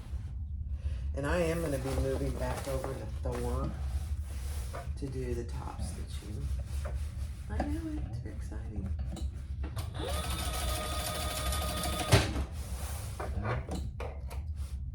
But I gotta rethread him and everything, so not a big deal. First though, we are gonna put, I'm gonna go grab some, I'll just use this. Some double-sided tape. And we're gonna put that along the top. Because remember, this is a drop-in lining, and so we're folding this down just like we did the outside.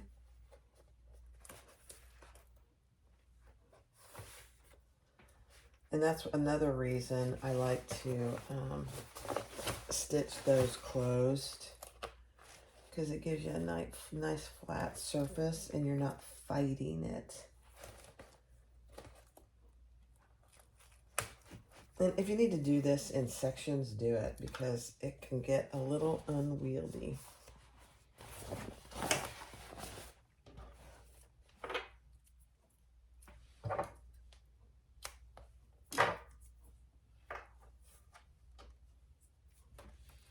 Okay. So put that all the way across the top. Now you don't have to do this. You could just clip it. I like this way.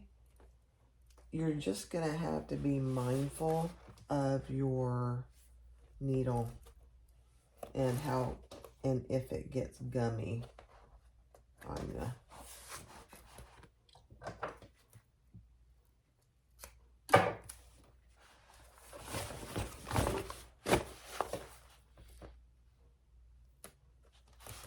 And, you know, put oil or whatever you use to keep your needle from getting gummy. I use that Sewer's Aid, which I actually love. Okay, let's get that tape out of the way. All right, let's start here. And we're just gonna fold that down.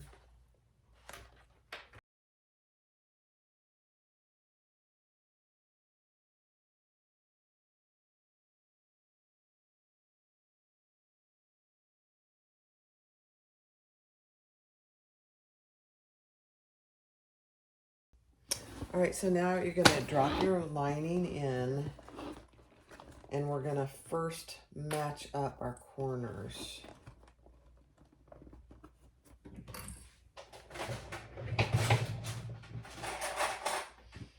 And for my corners, I'm gonna use these big clips. Oop, as I hit myself in the face. Just temporarily until I get them on.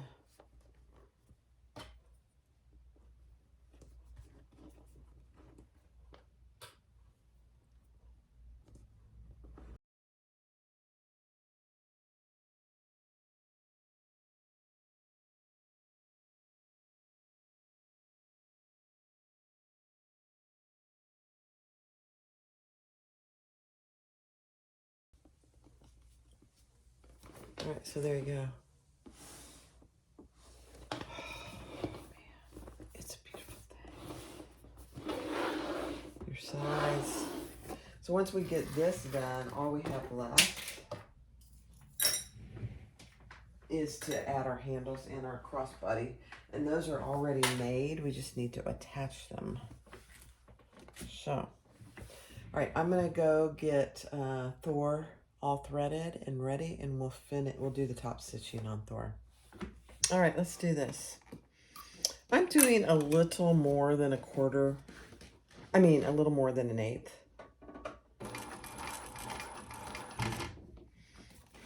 And this is very thick right here, so I'm just gonna go really slow.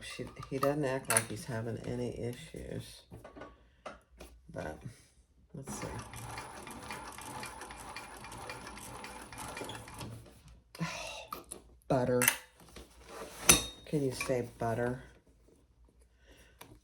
The one thing I've noticed, you just want to make sure that you're catching both sides.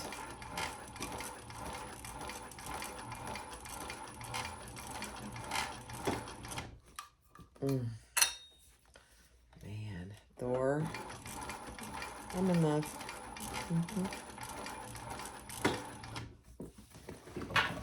I'm in love.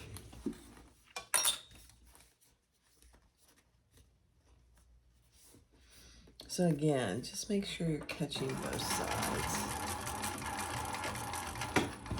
And you don't need to go fast. I like to go fast, but you don't need to.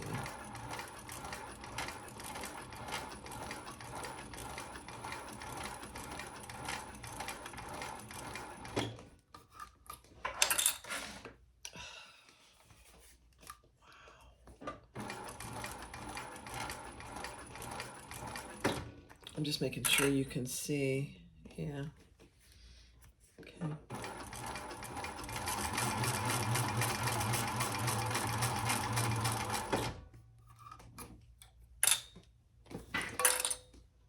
It's a beautiful thing.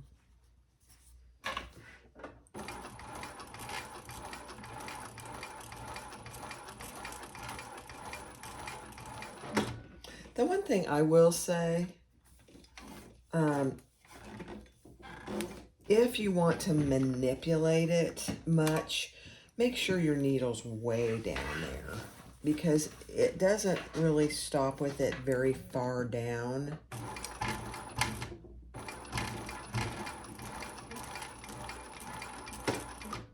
And it will move your thread a little bit. So I have noticed that. Just a little tip. Like, I think it just moved my thread a little. That's all right.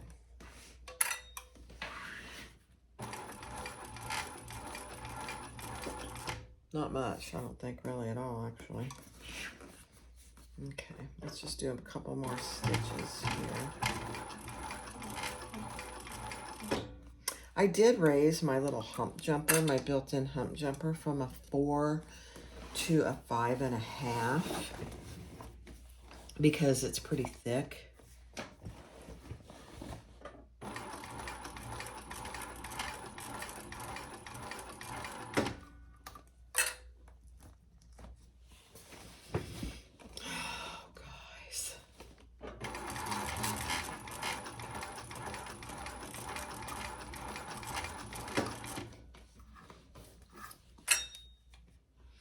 And I'm going to say again, just double check that you're catching your lining and hold that pretty tight,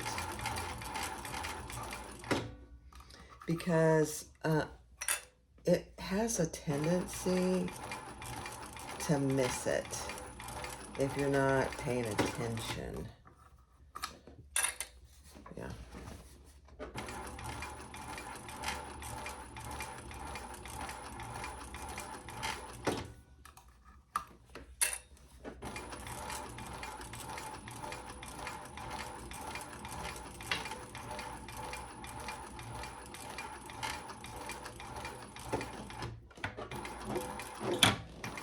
That's it, guys. Thor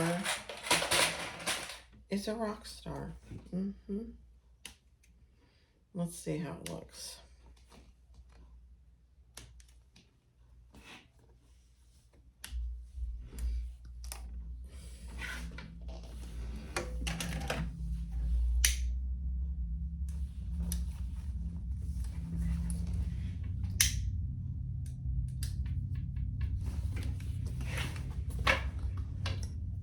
Oh my gosh.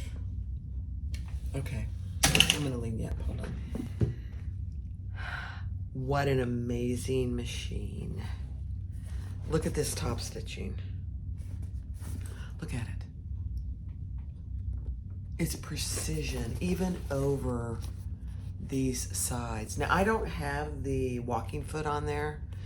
I decided not to put it on, and I did raise the hump jumper. But look at the stitching all the way around. It had no issues, not one.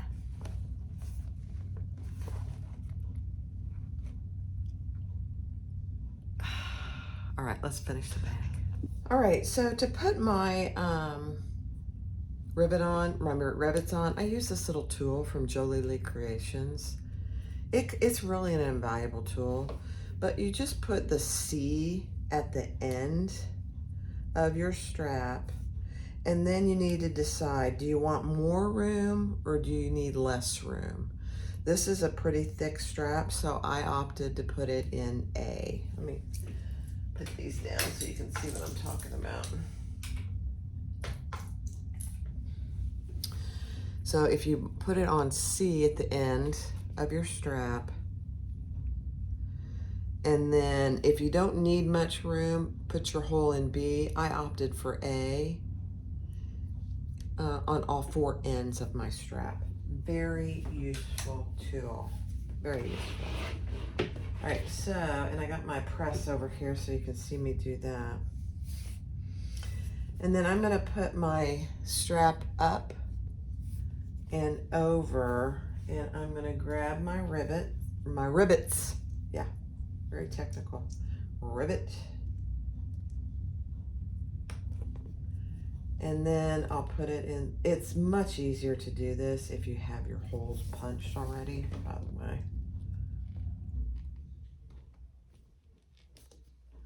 And I opt for really fairly small holes. They don't need to be big. All right, so there's one. And make sure that your strap is not twisted, and go up and through the next one. You can put your rivet in as tiny as they are. And then through the back. I don't know how I can make this.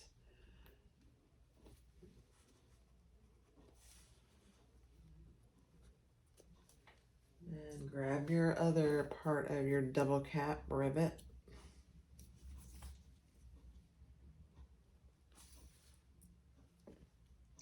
And put that on. Now, I opted to leave these fairly long because before you press them, just make sure it's not twisted. And now I'm gonna grab my press here and let's press our rivets.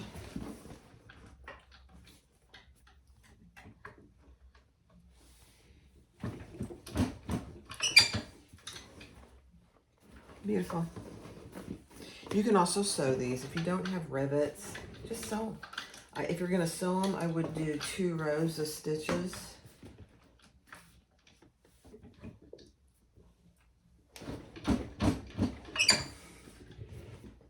Beautiful. All right, let's do the other side.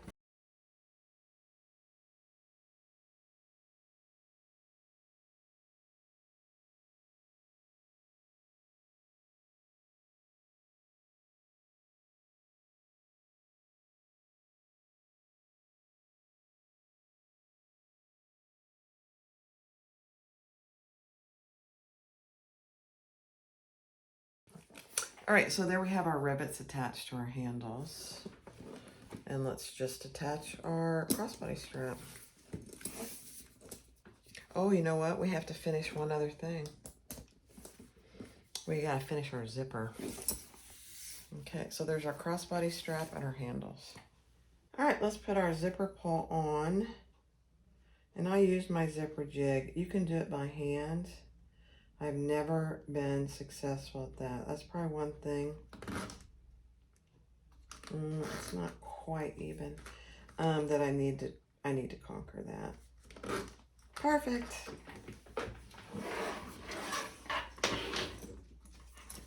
Okay, let's just make sure we got it on there nice and straight. Beautiful. And let's grab a zipper And I just got a bunch of these on Amazon. In a bunch of different colors. And they're perfect. I do kind of wish they were a little bigger, but they're fine. And let me just grab my little tool.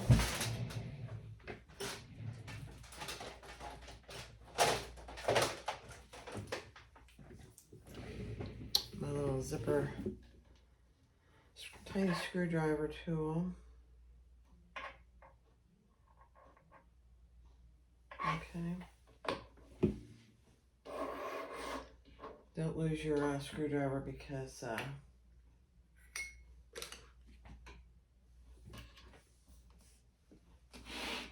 and that's perfect length, actually. I am gonna just burn it. I did already burn it, but I just want to make sure. All right, let's put our little zipper end on.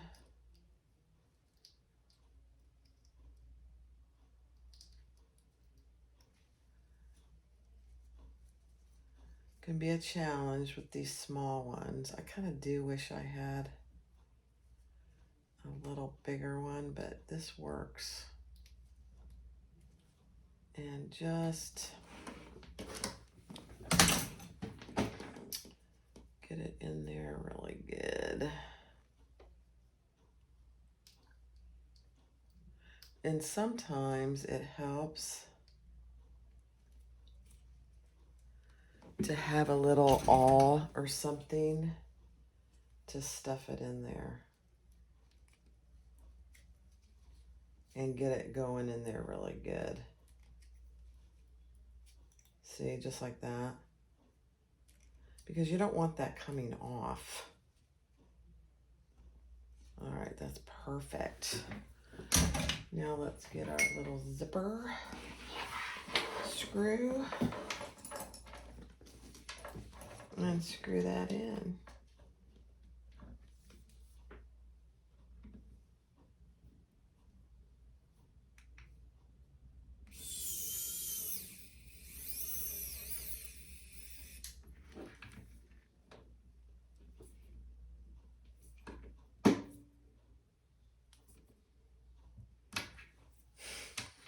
That's perfect. That works so good, even though that came apart. It works so good. All right. Hi, everybody. This is what we made. The Leah Tote. Simply classic. Look at that. And inside, I have my coffee. Separate compartment. I have my coffee. And then on the other side is a zipper pocket and 2 slip pockets. And a huge area. It's absolutely a stunning bag. It is an intermediate pattern, I did look. But anybody could do it. It just takes time. So go get the pattern and get started. It's gorgeous. Thanks for watching.